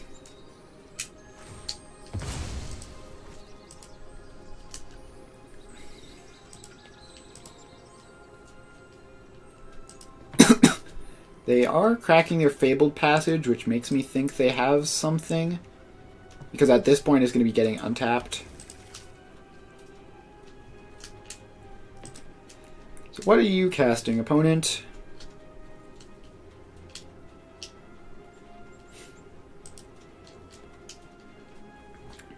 I assume they have something. They are sitting here and thinking about it. Alright, they do nothing. Well, let's take a look and see what they were thinking about.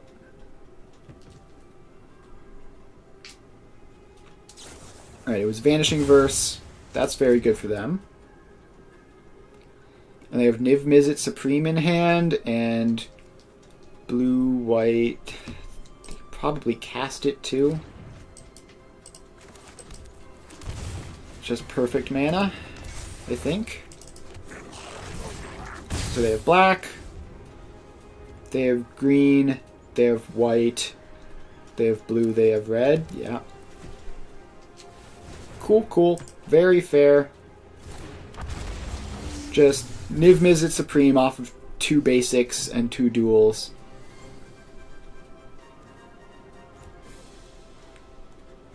And so that...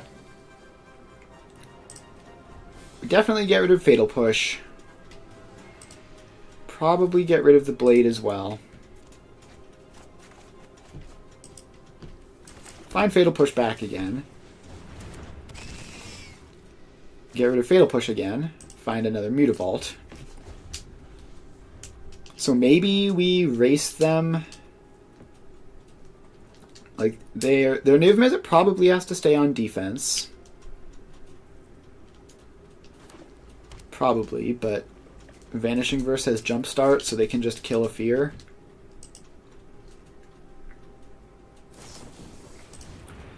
Alright. Lightning Helix for 1.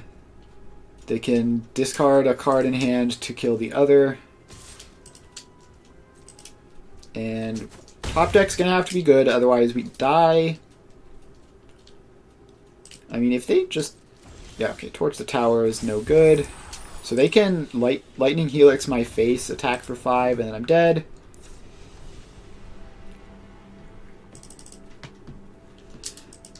So let's take some things that can kill Niv Mizzets. And bottom some things that are bad against large giant creatures. And I guess Bankbuster is the last card to come in. So we now have ways of killing the Niv Mizzet that has hexproof from all of my stuff. It's still not exactly easy, and their deck still seems very strong against me.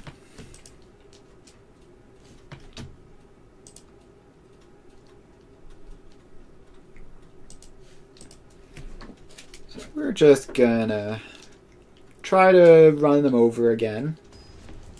Maybe we can disrupt them enough with Thought Seizes and such, but it's definitely an uphill battle. So this, I don't think is aggressive enough or grindy enough. This could do it. The Thoughtseize might really mess them up. And I don't need to bottom that. I can bottom that. Yeah, so hopefully the Thoughtseize will really mess them up and they won't be able to recover from it. Alright, no, they have infinite stuff in hand. I guess we take the Sylvan Caryatid. Like, we kind of need to race them. So them having good ramp is not okay. I think we lead on Fear, get rid of the Urborg since I have plenty of black mana anyway.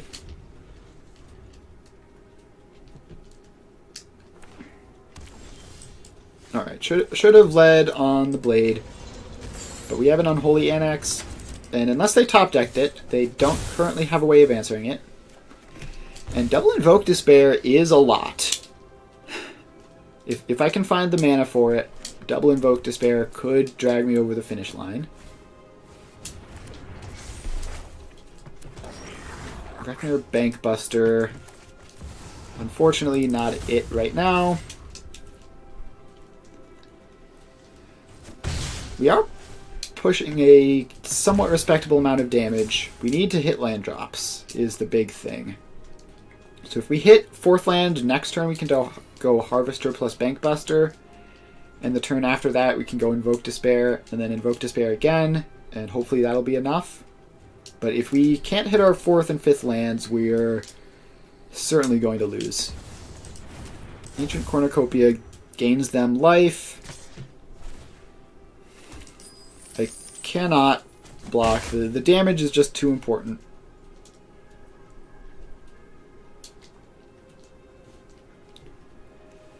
So Delirium is sorcery land at the moment. And Leyline Binding, of course. I assume it takes the Annex. Yep. We do hit the land. We do hit the land.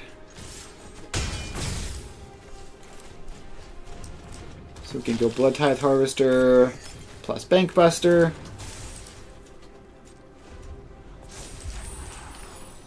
And hopefully we draw another land and we can just invoke Despair for the rest of the game and close it out that way. Okay, no, they have Omnath, which means they gain 4 life here. They should have taken that trigger unless they're going to cast a 5-color spell, in which case I'm completely dead.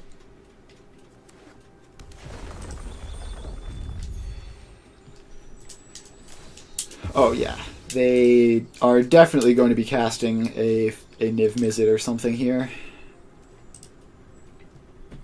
Yeah, add Wooburg. Not quite Wooburg, but...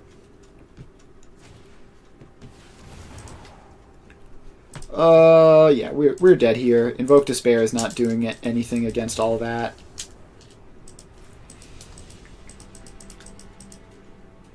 I did not have fun in that match. Like, that match is just a matchup of they're doing a bigger thing than I am, and my deck just can never compete.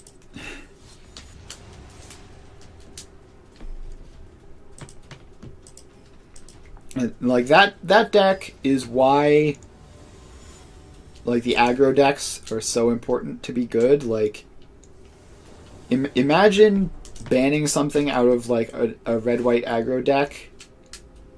Suddenly that deck is just the best deck in the format by a country mile, or some decks like that. You know, mid-range decks like what I'm playing vanish overnight if they do that.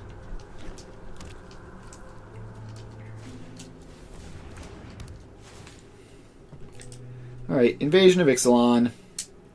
More unfair combo. More unfair combo, and I kept a hand that's good against creatures. Classic. Let's get rid of a Torch the Tower. And we find more creature removal, which is probably just not going to have targets. Or if it does, they won't matter. This is Mono Green Devotion, and Mono Green Devotion is very annoying.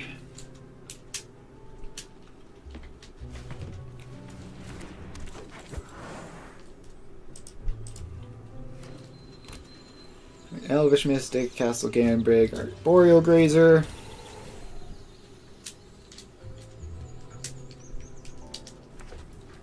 Another Sunken Citadel. Alright, Sheoldred is something.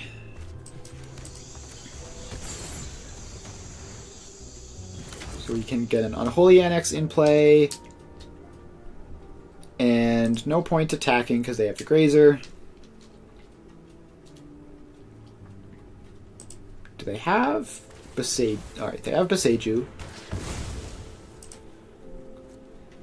So I will get a Blood Crypt tapped.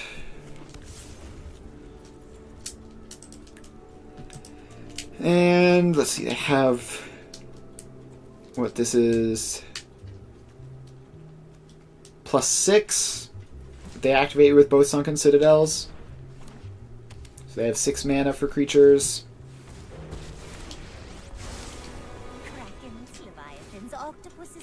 Nature flows with vigor. Alright. Graph triplets. Yep.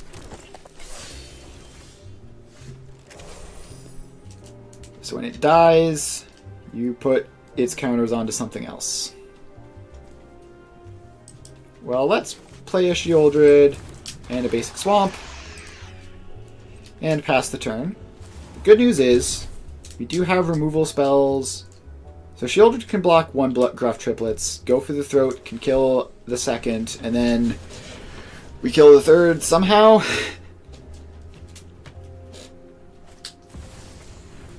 Tyvar the Pummeler. Oh boy. What a fun creature. Just has indestructible 99% of the time and also pumps all of their team. So it's giving +3/+3. Yeah, we lose here. I cannot beat an army of 6/6s. So we need Anger of the Gods, I guess. Invoke Despair, I guess. Damping Sphere, definitely.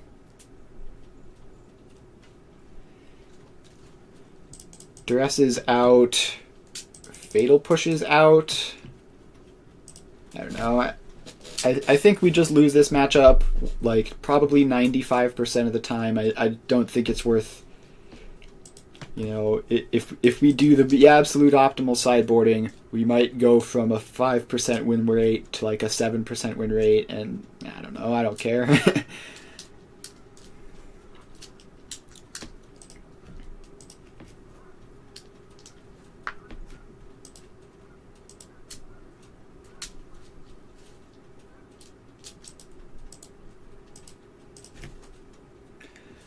Alright, waiting for our opponent to sideboard.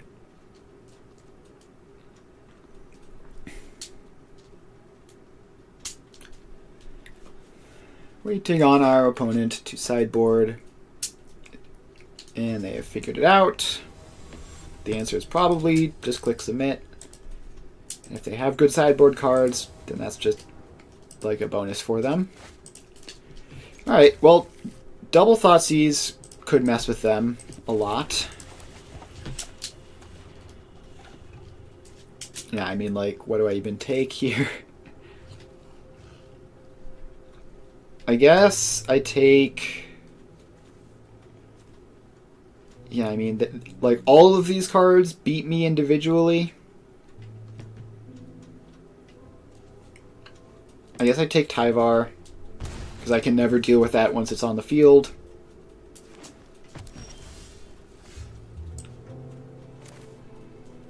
And I think I play Fear of Missing Out.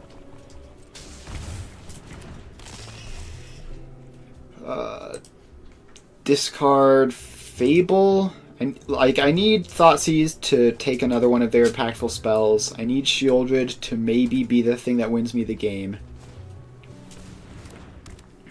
And I need a land to get to Shieldred.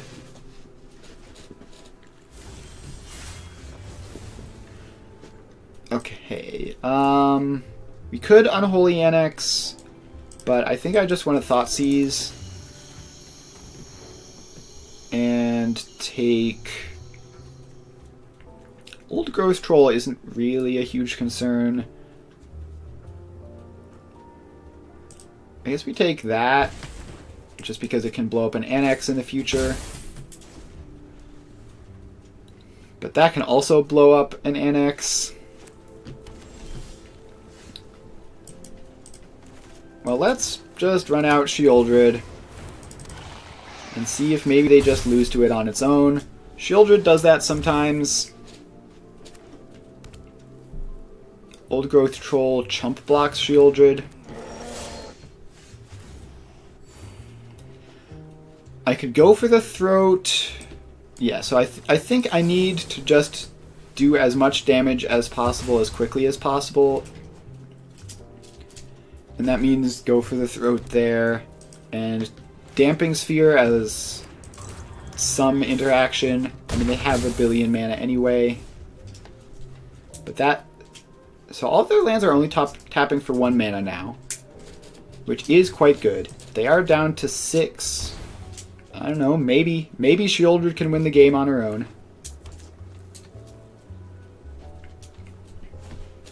Alright, another Old Growth Troll as a chump blocker.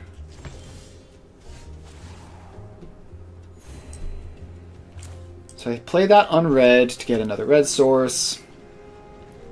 And they just concede. Alright. You stole a game. Could it happen? Could I beat Mono Green Devotion for the first time ever?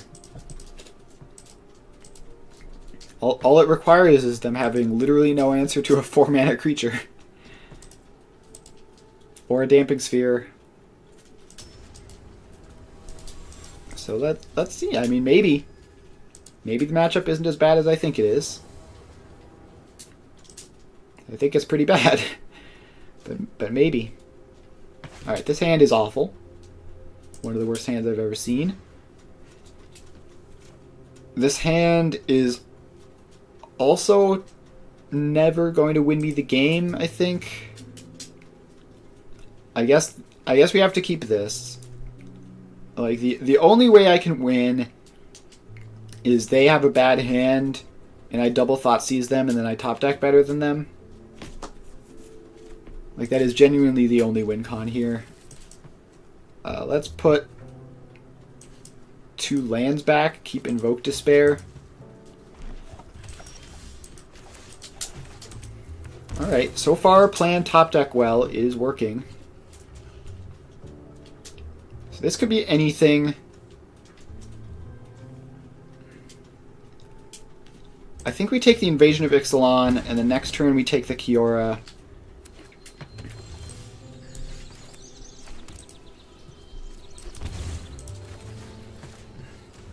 I don't know why I shocked there. There was actually just no reason to do that. I was only tapping a single mana. Alright, they have an Ichthos and nothing to do with it. I don't have a third land. If I hit a third land, I can Unholy Annex. Otherwise, I can Blood Token to look for it. Scrap Shooter. Alright. Invoke Despair seems a bit optimistic at this point.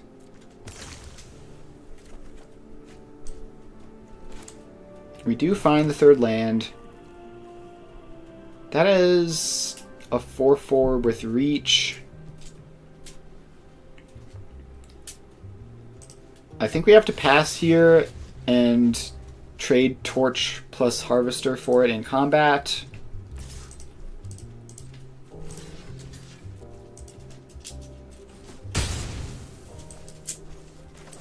Alright, kill that. Now they only have 3 mana. I have an Unholy Annex, which is drawing me extra cards, which is going to make it easy to top deck better than them. But also they have lots of very powerful cards in their deck. Alright, well, greatness at any cost. My poor life total.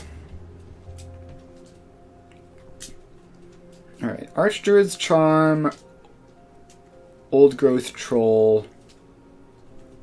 I mean, this is just like a 4/4. I don't know how to beat a 4/4. Alright, now I'm at 6. I can shock the Blood Crypt to make a 6/6 demon.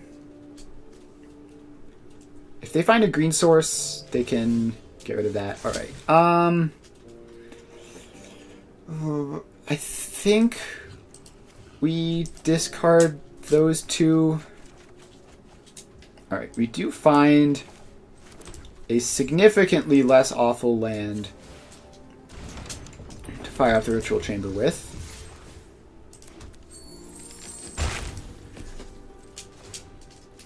So we are winning the race. We have 8 power in play. Titan of Industry very, very distant at this point. Please say they're looking at my 6/6 and thinking they have no way of beating it. Alright. Monstrous Emergence kills the 6/6. Which is pretty good for them, but it's really not great. Arboreal Grazer. So hopefully I can empty my hand out and have Fear of Missing Out just be purely +1 card. No, I draw a second land. That's fine. So I can go Blazemire Verge. Thoughtseize you. Take Archdruid's Charm. Now Titan of Industry is infinity years away. We fire up Mutavault. We attack for 2 after blocks.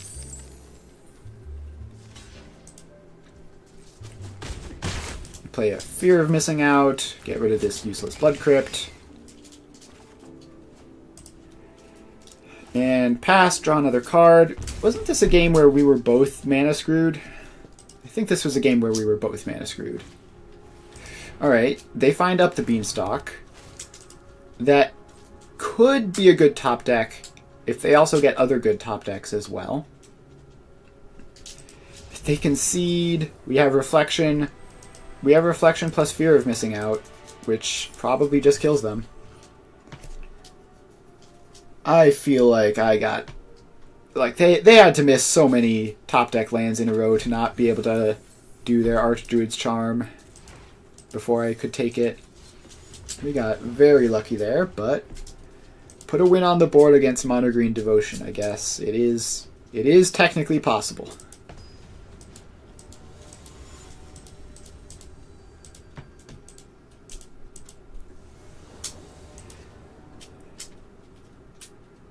All it needed is for the deck based around their lands to never draw a fourth land, and then we can win. Turn 1 Thoughtseize, pretty good. Fatal Push is a decent follow-up, probably. Alright. Llanowar Elves. Let's turn 1 Thoughtseize. So the scariest thing they can do turn 2 would definitely be Howl Squad Heavy. I'm leaving them with the Nissa because I'm just going to Thoughtseize it next turn anyway. They can Bonecrusher Giant. Draw another Fatal Push. That's kind of hype. If I can find a way of turning on Revolt, that would be great. I'm just going to kill the Llanowar Elves while they can't use it.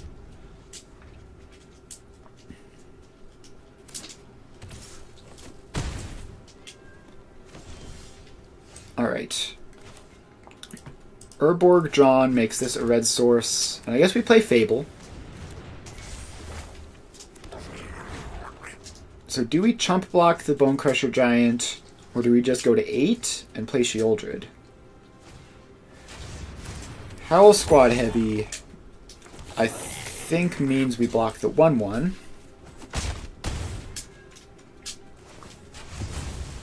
And hopefully Sheoldred can bail us out of this. I think we keep Fatal Push. Alright. Unholy Annex is pretty good. So Sheoldred blocks the Bonecrusher Giant for days. Goblin Shaman blocks the 1/1 and we just take the hit for 2. So that doesn't seem good for them. So that has to attack this turn. I'll block with a 2/2 to not risk Sheoldred. Alright, we are gaining life.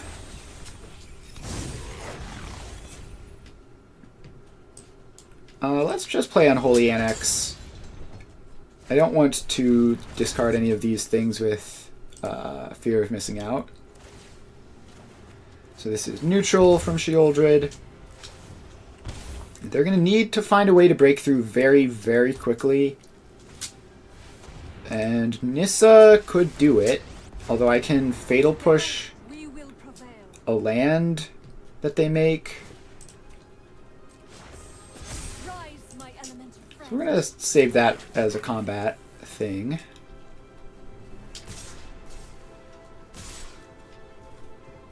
That attack is terrible? Question mark? Like, thank you for blowing up your own land?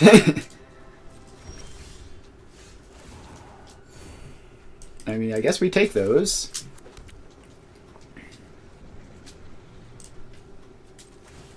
So now I think we Reflection make one of these guys. And I think we send everything at Nissa. And... hang on, wait. Sack that for black, turn on Revolt. Kill the Bonecrusher Giant.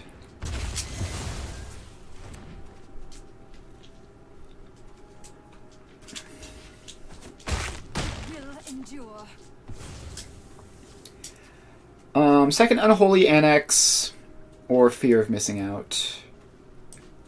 I think it needs to be Fear of Missing Out just to stabilize the board this turn.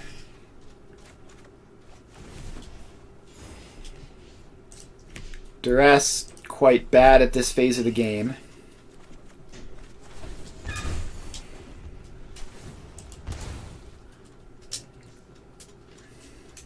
Alright, they concede. Understandable.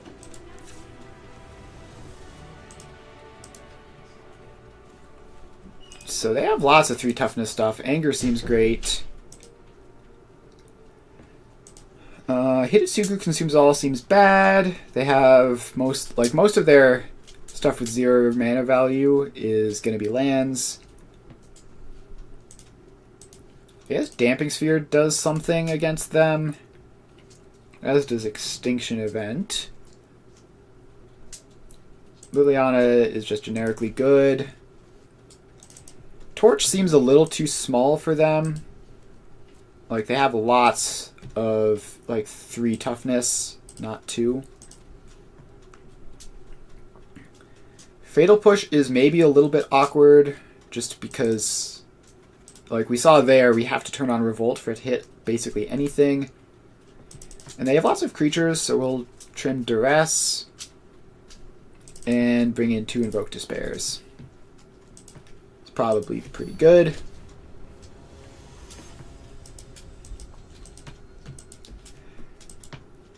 I just love these matchups where my opponent turns their creatures into things that I can blow up. Like, that's the best possible thing for me.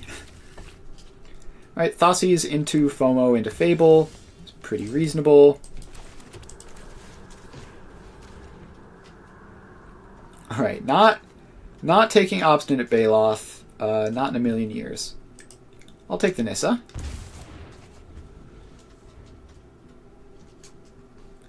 They really brought this in against me, huh? I guess Liliana is going to be turned off.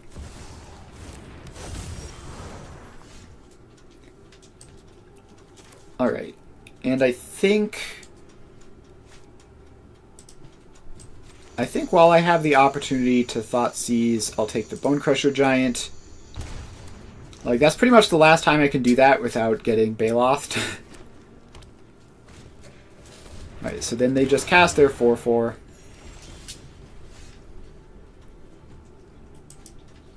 I'm going to cast a 2/3. Discard a Pathway, I think. And play a Blood Crypt tapped. So we're going to be under a bit of pressure until we can find a way of killing the Baloth. And then we are going to need some sort of good card advantage engine to basically come out over the top of them. Yep. Howl Squad Heavy, also really scary.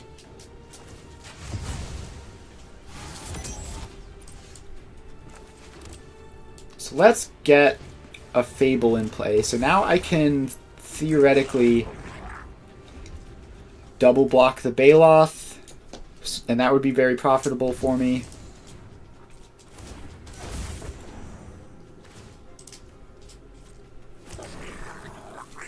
Let's see, the Baloth does go attacking. We're going to double block. If they might have a combat trick here. They attacked with the Llanowar Elves, which is a little bit suspicious. Okay. No combat trick. We just traded a 2/2 for a 4/4, and obviously a bunch of life. Sheoldred is fantastic. Let's get rid of those guys. Put Sheoldred in the play, stabilize the battlefield. Now they don't really have good attacks. And I'm going to be gaining life.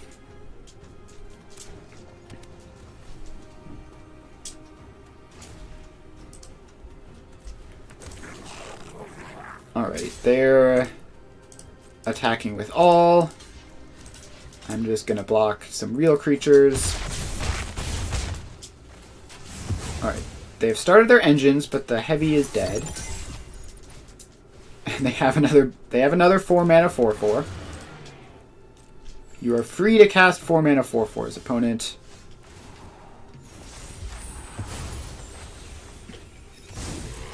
So I Unholy Annex here, fire up the Mutavault to gain a bunch of life.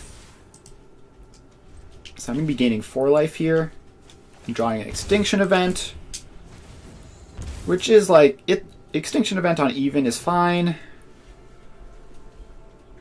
Yeah, and they are super dead here if they don't have like a big bomb to beat me.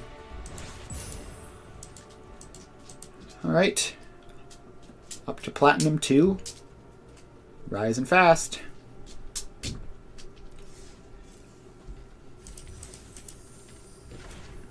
And we get a random uncommon.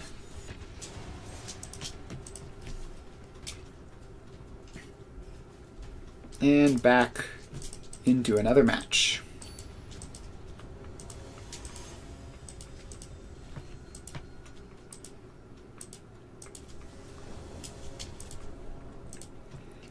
Alright, opponent, what do you have for me? Alright, so 2 mana, which is 1 less than I'd like, but we're on the draw, and we also have Thoughtseize plus Fatal Push, and a lot of good 3 and 4 mana spells. I think this is definitely a keep. We're going to play Takenuma on 1. Another turn 1 Llanowar Elves. We're going to Thoughtseize. This deck again. So Knight of Autumn blows up my Annex. Enduring Innocence gives them infinite value. I think we take away their value.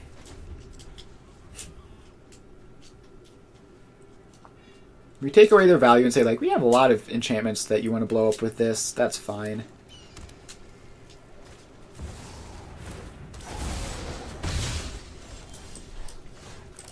Alright, Fear of Missing Out is great. I'm going to play this. Discard. It's actually kind of tough. Like, all these cards are pretty good. I think it might be Fatal Push, honestly. Like, we need our 3 mana enchantments. We need multiple of them to slog through the Knight of Autumn. They might use it here. They might use Knight of Autumn to just blow up the Fear, and they are. Alright, if I top deck an untapped land, which I think all of my lands are untapped on 3. Alright, we find another Fatal Push. Well, we're going to play Blood Tithe Harvester.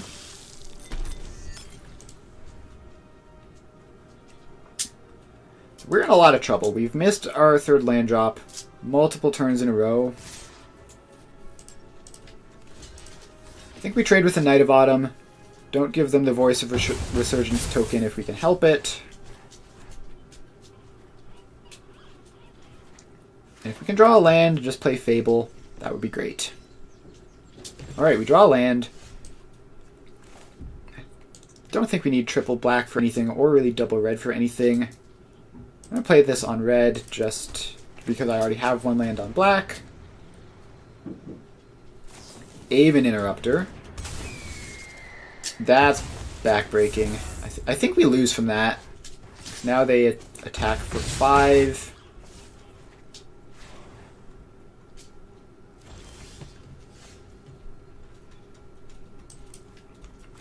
And we can Fear of Missing Out to get a 2/3 blocker.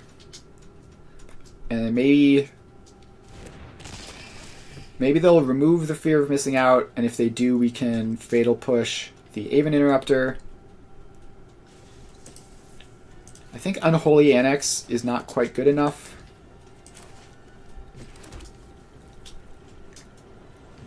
We could just cast Fable, I guess. Collected Company off the top. And one blocker is not beating all that. We have died. Let's bring in the Angers and the Extinction Event and the Annoyance and the Lilianas. Again, Duress comes out. It hits Collected Company and nothing else. Lots of these cards seem pretty good, though.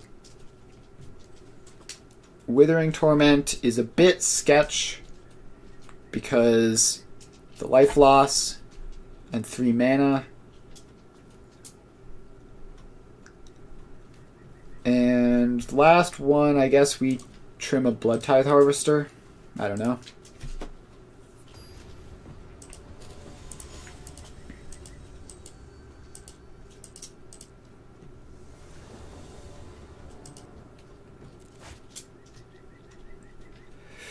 Yeah, this is pretty good. I mean, we don't have turn 1 Thoughtseize or Fatal Push. Pretty much everything else is great, though. We're going to need another red source for the Anger of the Gods, but that's probably not going to be an issue. Alright. Blood Tithe Harvester gives us a blood token.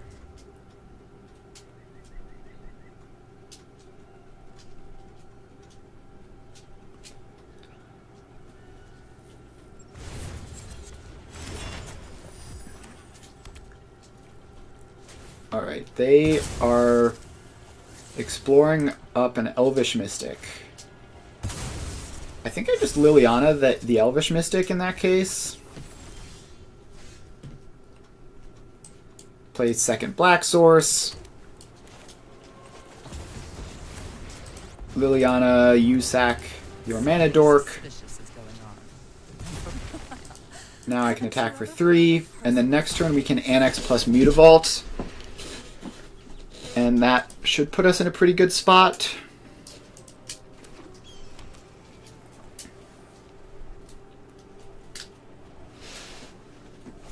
Alright, they play the Enduring Innocence. I could Anger of the Gods that. I don't think I'm going to. I think we're just gonna try to grind past that. I will discard, I guess, the Blood Crypt. I'm probably going to draw more lands. I'm drawing 2 cards a turn. Fire up the Mutavault for the drain on the Annex.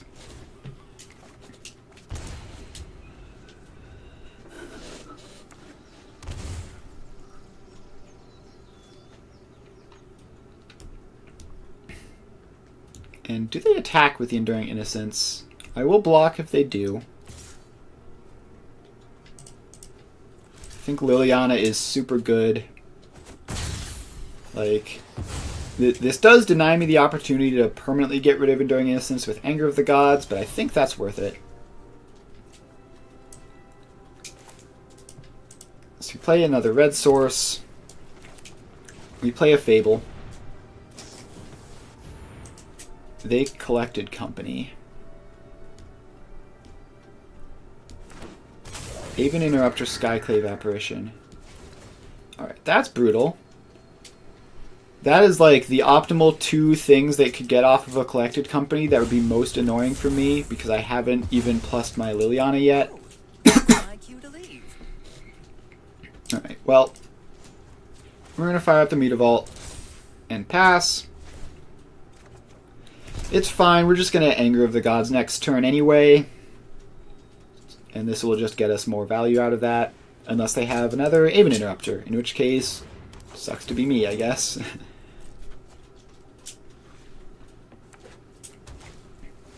Alright, Night of Autumn blows up the Unholy Annex.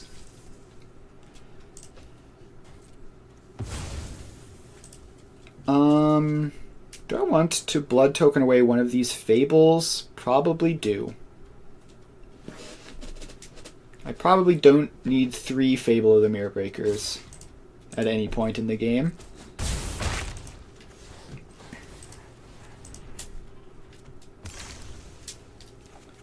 Alright, Blade of the Oni is fine. They are tapped out, so let's get rid of all that. Give me a 3/3.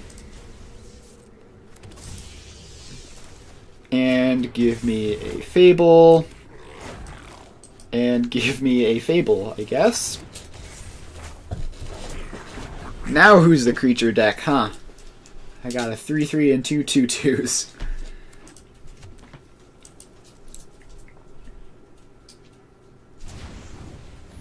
So they have Kellen, which when it attacks puts stuff into your hand.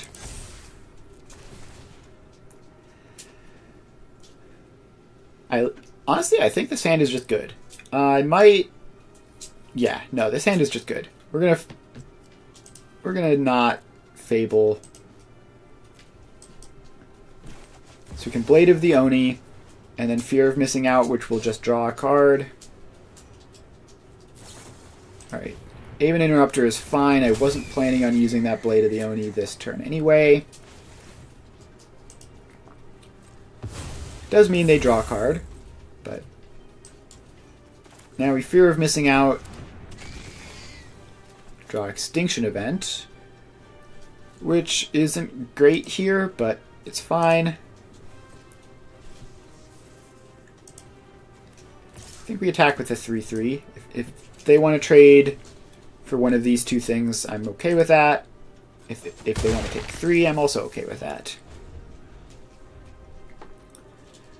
So next turn I get to Blade, equip Blade, turn a Goblin Shaman into a 5/5, and then let it attack twice. Fear of Missing Out is busted. Love that card. Alright, Werefox Bodyguard is odd. So we are starting to get some pretty significant value out of Extinction Event on odd, which is nice to see. And they're through, I think, 2 Aven Interrupters already. So they need to have the third.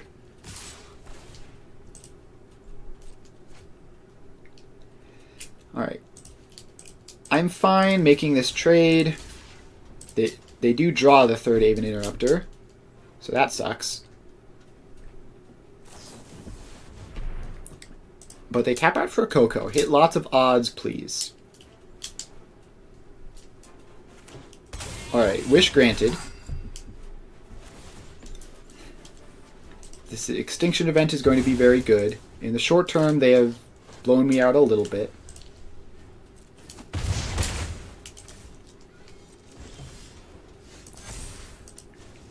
Wait, these are going to be creatures with mana value odd. That sucks. Oh well, nothing I can do about it. Extinction Event, naming odd. Blow all that stuff up. Give me a Fear of Missing Out to draw a card. Give me a Blade of the Oni for free. And I should have fired up the Mutavault. That's a pretty significant error. Alright, Skyclave Apparition is going to take the Fear of Missing Out. But not the Blade of the Oni, which is arguably scarier. Brutal Cathar is going to take the Blade of the Oni, which is fine because I can just torch the tower that.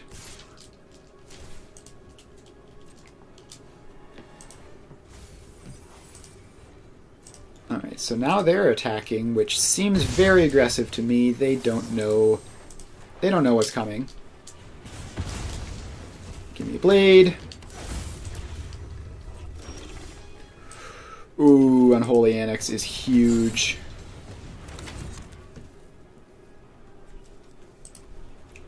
And we fire up the Mutavault.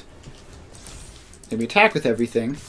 So they have to chump, or they have to trade, basically, and go to 1, but then die to the demon. Or they could chump there and go to 2 and then die to the demon. Alright, that was game 2. Now we just gotta do another one. Preferably it would be easier than that. They sure did accumulate a lot of value that game.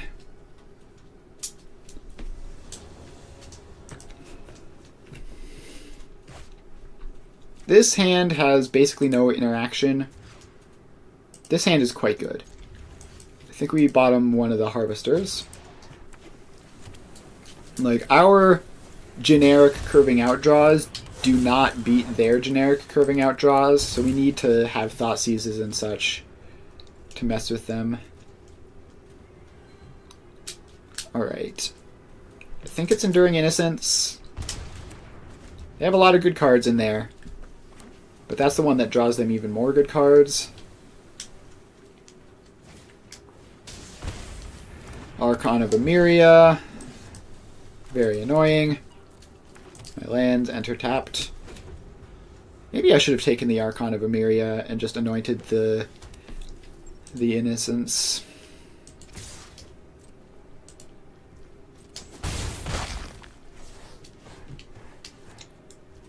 So I could Fatal Push the Llanowar Elves, which I guess. Gotta use my mana. Like, I'm going to be using every drop of mana I have for the foreseeable future.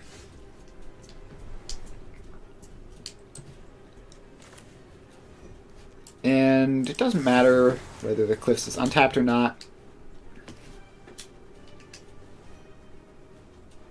Is Mana Tithe legal in this format? That would be very sad if I got Mana Tithed. It isn't.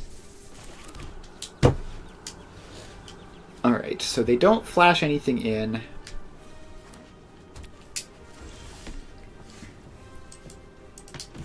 So I get to go Blood Tithe Harvester Blade of the Oni, and now I get to be the one with a board presence.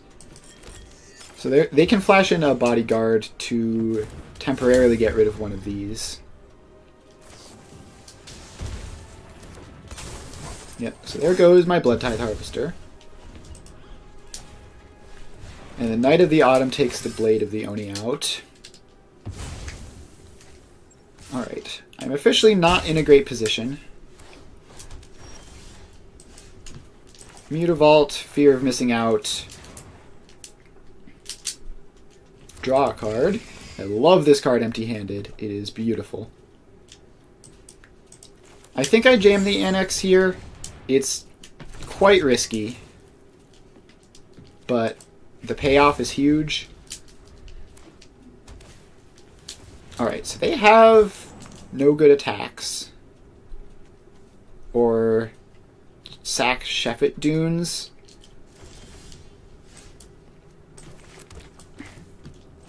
Alright, so we get Fable to get another creature. So they can sack Sheffet Dunes to have, like, kind of decent attacks. But even then, they aren't great attacks. I guess speaking of decent attacks, I could have attacked with the Fear and untapped itself, and if they want to trade, that's fine. Alright, Skyclave Apparition takes the Fear. That does mean they don't take the Unholy Annex, which is much stronger long term. This is activate only as a sorcery. So I'm fine just taking any trade.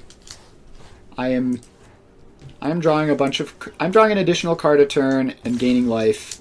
Every trade of resources that's even remotely fair is beneficial for me in this situation. Another Fear of Missing Out is a great draw.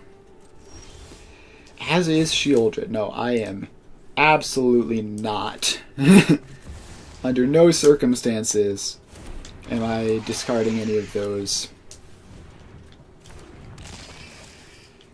If this isn't... It's an untapped land, which means I can even fire up Mutavault, and I think the game is just about over. It's not literally over. They have top decks, like a good collected company might get them out of this, but it's bad for them. Yeah. They evidently did not draw the collected company or whatever. Alright, we take another win.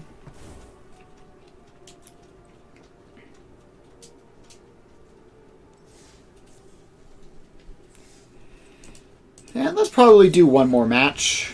If it's a super quick one, we might do a second. But probably one more match in the day.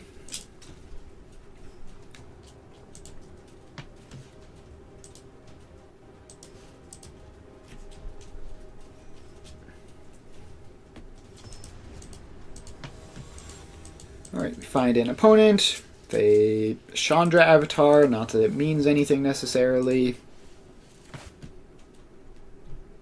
Yeah, this hand is fine.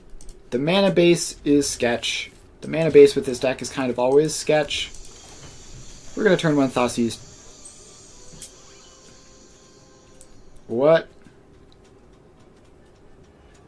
Well, we're going to take that, I guess. I wish I understood what my opponent was doing. They have lots of bounce spells.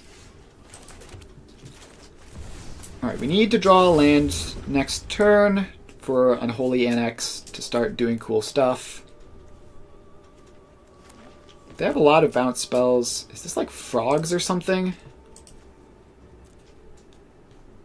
Why are they playing so many bounce spells? I don't understand.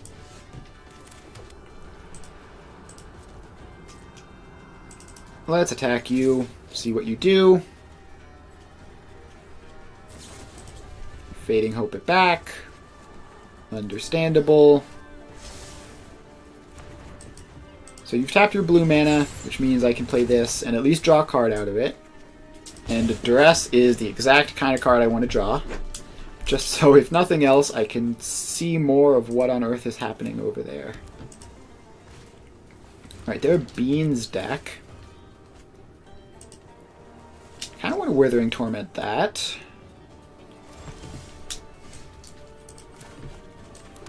So I think this turn we Duress first, and then either Blade or Withering Torment, depending on what we see.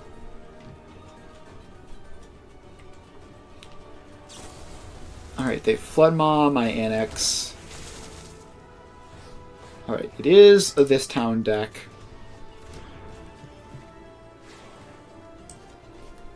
Are they going to be casting either of these? There's 3 instants in the graveyard, and they have 3, so they could cast a Crab next turn. So I think I want to shut off the Beanstalk.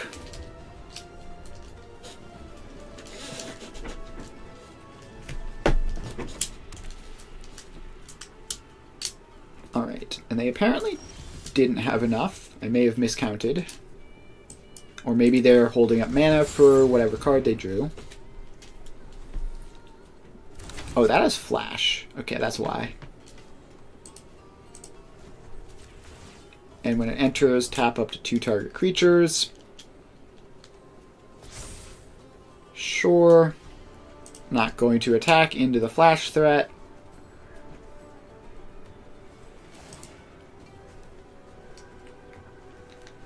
And do they have a bounce for the Mutavault? They have another bounce for the Mutavault.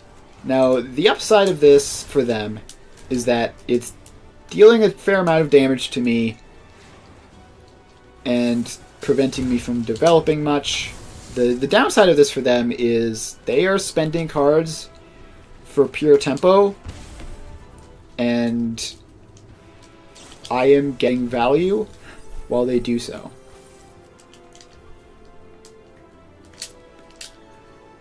So I just need to live like against these next couple of threats, which is going to be easier said than done.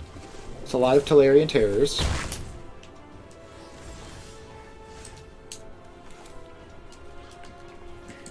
Alright, so if I go Blade...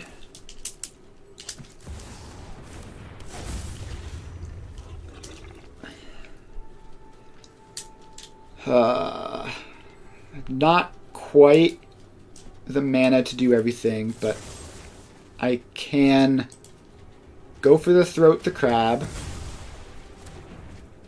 and maybe just single chump one. I can chump one of the terrors with the fish. They draw a land, which is huge. So I go to 4 here. And then I can jam a Sheoldred.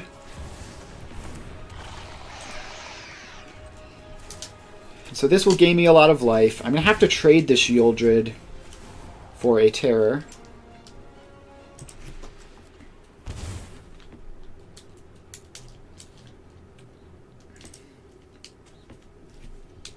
So I trade the Sheoldred for a Terror. I take 5, I go to 3. Okay, they Flood Maw, which means now I have to chump with the Blade. And I don't have the mana to pay for the ward, so I can't Torch to kill it. Fatal Push does nothing here. Let's...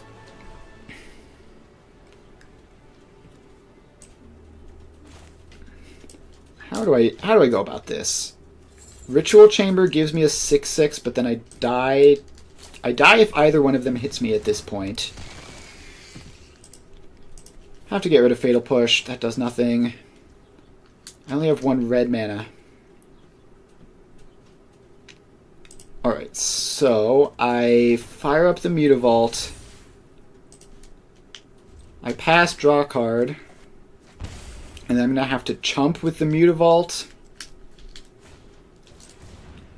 And if they draw like any bounce spell or anything here, I'm toast. Storm Chaser's Qualified doesn't... Storm Chaser's talent doesn't count.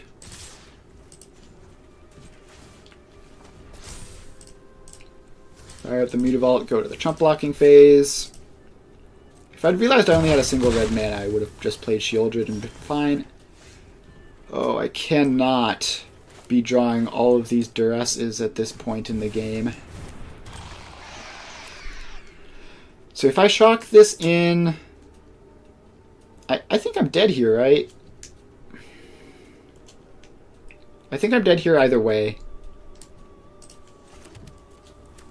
Because I'm still at 5 because I don't have a demon.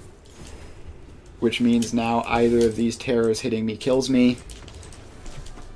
Alright, opponent's deck is not actually good. I just sort of stumbled around a lot. Unlicensed Hearse is good against them. Liliana is good against them.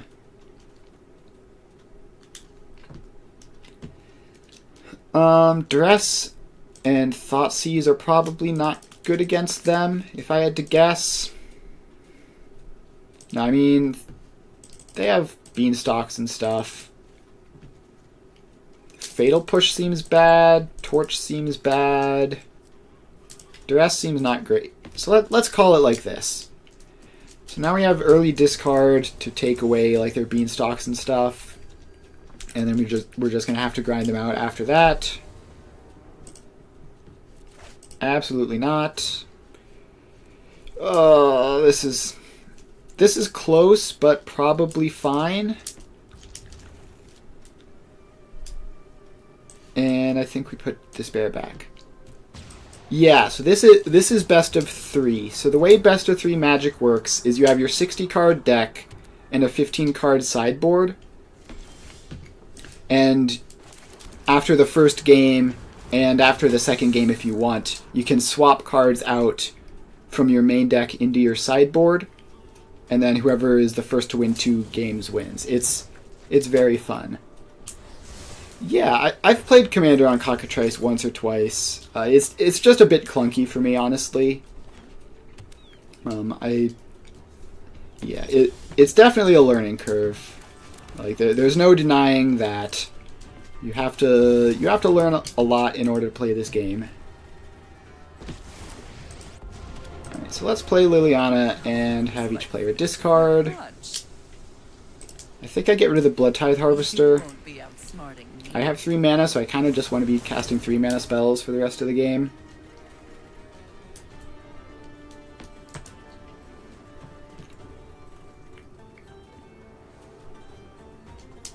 Alright, Liliana gets Flood Mod. That gives me a fish. Which is, like, basically fine. I mean, it's basically sort of like them just discarding a card and giving me a 1/1. Alright, Stormwing Entity is not a problem because they gave me my Liliana back. And I'm just going to play out Liliana and make them sacrifice that. A fight? And you think you can win? Goodbye, Stormwing Entity. Attack you for 1.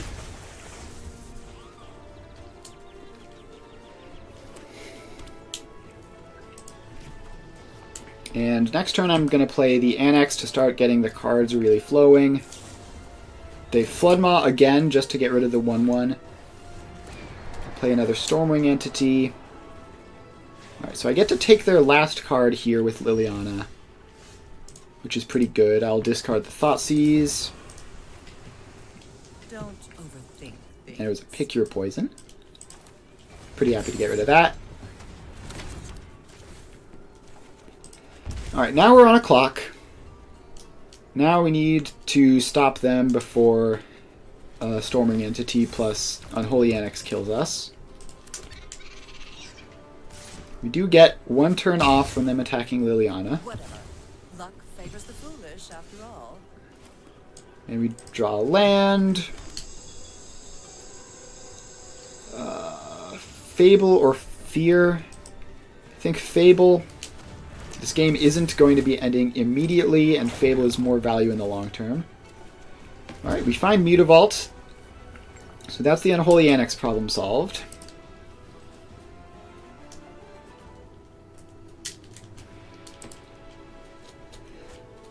Oh, they had Treasure Cruise in there all along that they never found. That's concerning. I do not like it when my opponent draws 3 cards for a single mana.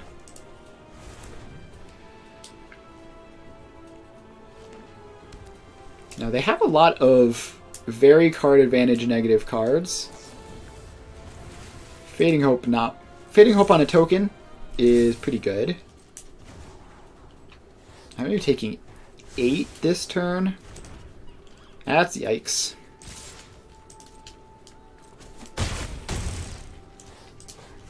Alright, we need to get rid of the fear of missing out.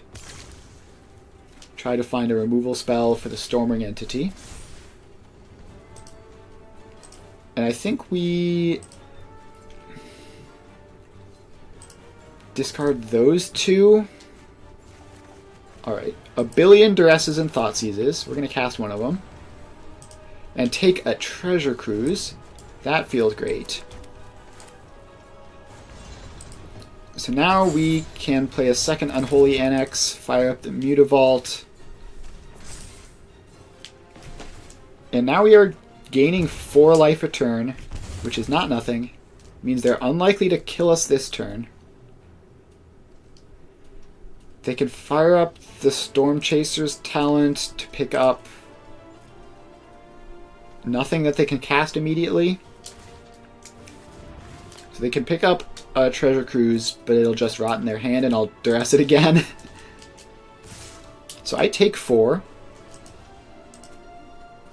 Which is fine, because I gained 4 last turn.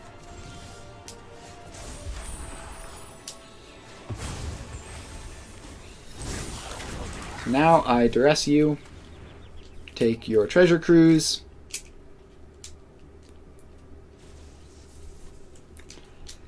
Alright, duress has felt great in this game specifically. I don't know if this is average result or not.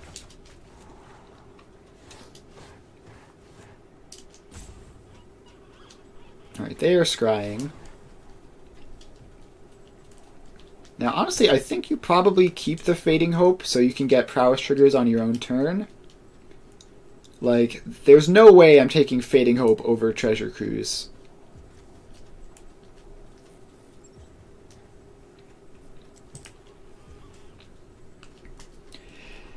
So now the question is, do I play...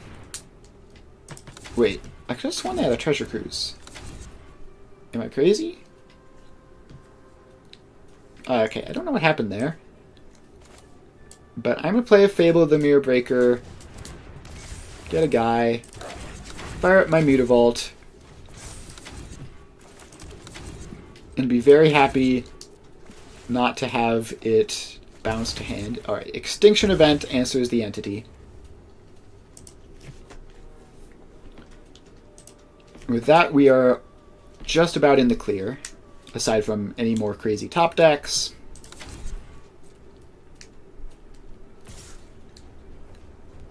Alright, they're attacking. The fact that they're not attacking with both means they don't have something with prowess. What are they, holding a land, maybe? Well, I'm going to get rid of 2 Thoughtseizes. I don't think this last card is completely busted. I'm going to Extinction Event on Odd.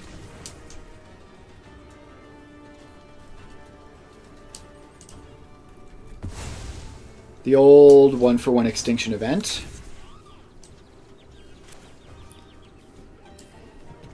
And I guess I can attack, get a treasure.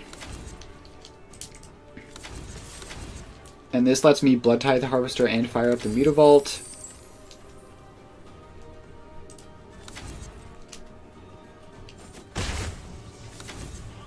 So the scary thing that could happen here is, like, they bounce the Mutavault.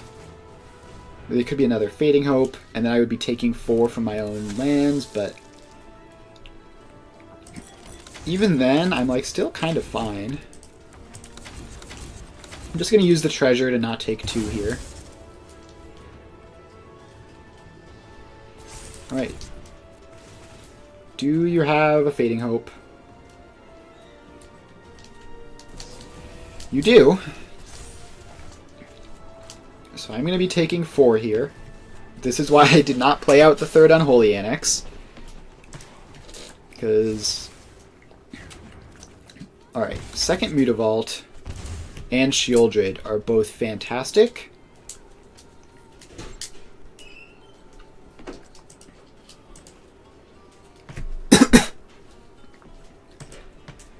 Alright, remember when I said one more game, but if it's really short we might do another one? This is game 2, and I'm probably going to win it. Opponent has 1 card in hand and a single Otter. I can't imagine them coming back from this. Alright, it's a Treasure Cruise. That'll help.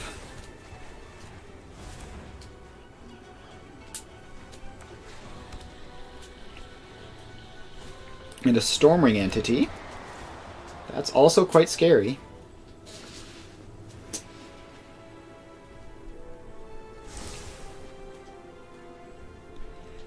So how do I... Oh, that makes it easy. That makes it so much easier. So now I can trade this off. And invoke Despair. Yeah, I think this Invoke Despair is probably the end of it. Replay Mutavault. You sacrifice everything you have. There goes your creature, there goes your enchantment. And I draw a card. Alright, still, if that is a bounce spell. Oh boy, if that is a bounce spell, I go to 1.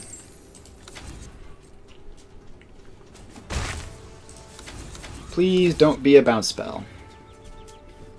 I will be so happy with you if that is not a bounce spell. Please be just like a basic land or something. Nope, it is apparently a bounce spell. Good golly. Alright. It has Summoning Sickness, so I can't even tap it for mana. Alright. We're going to 1. Withering Torment, absolutely not. Takenuma, I guess. Alright. That has Trample? Come on, man. Give me a break. Why does that have Trample? Why couldn't it just not have Trample? I can't believe I lose this game. Like, I feel like they had to have exactly a bounce spell in hand so many times, and I know their deck is full of bounce spells, but would it kill them to draw like a basic land every so often? Alright, well, I don't know. It was still a fun match at least. So yeah, it is 5:01. We're going to end the stream there. Thanks everyone for hanging out. I'll be playing Satisfactory tomorrow, so make sure to catch me there at 2 to 5 as usual. Thanks for watching.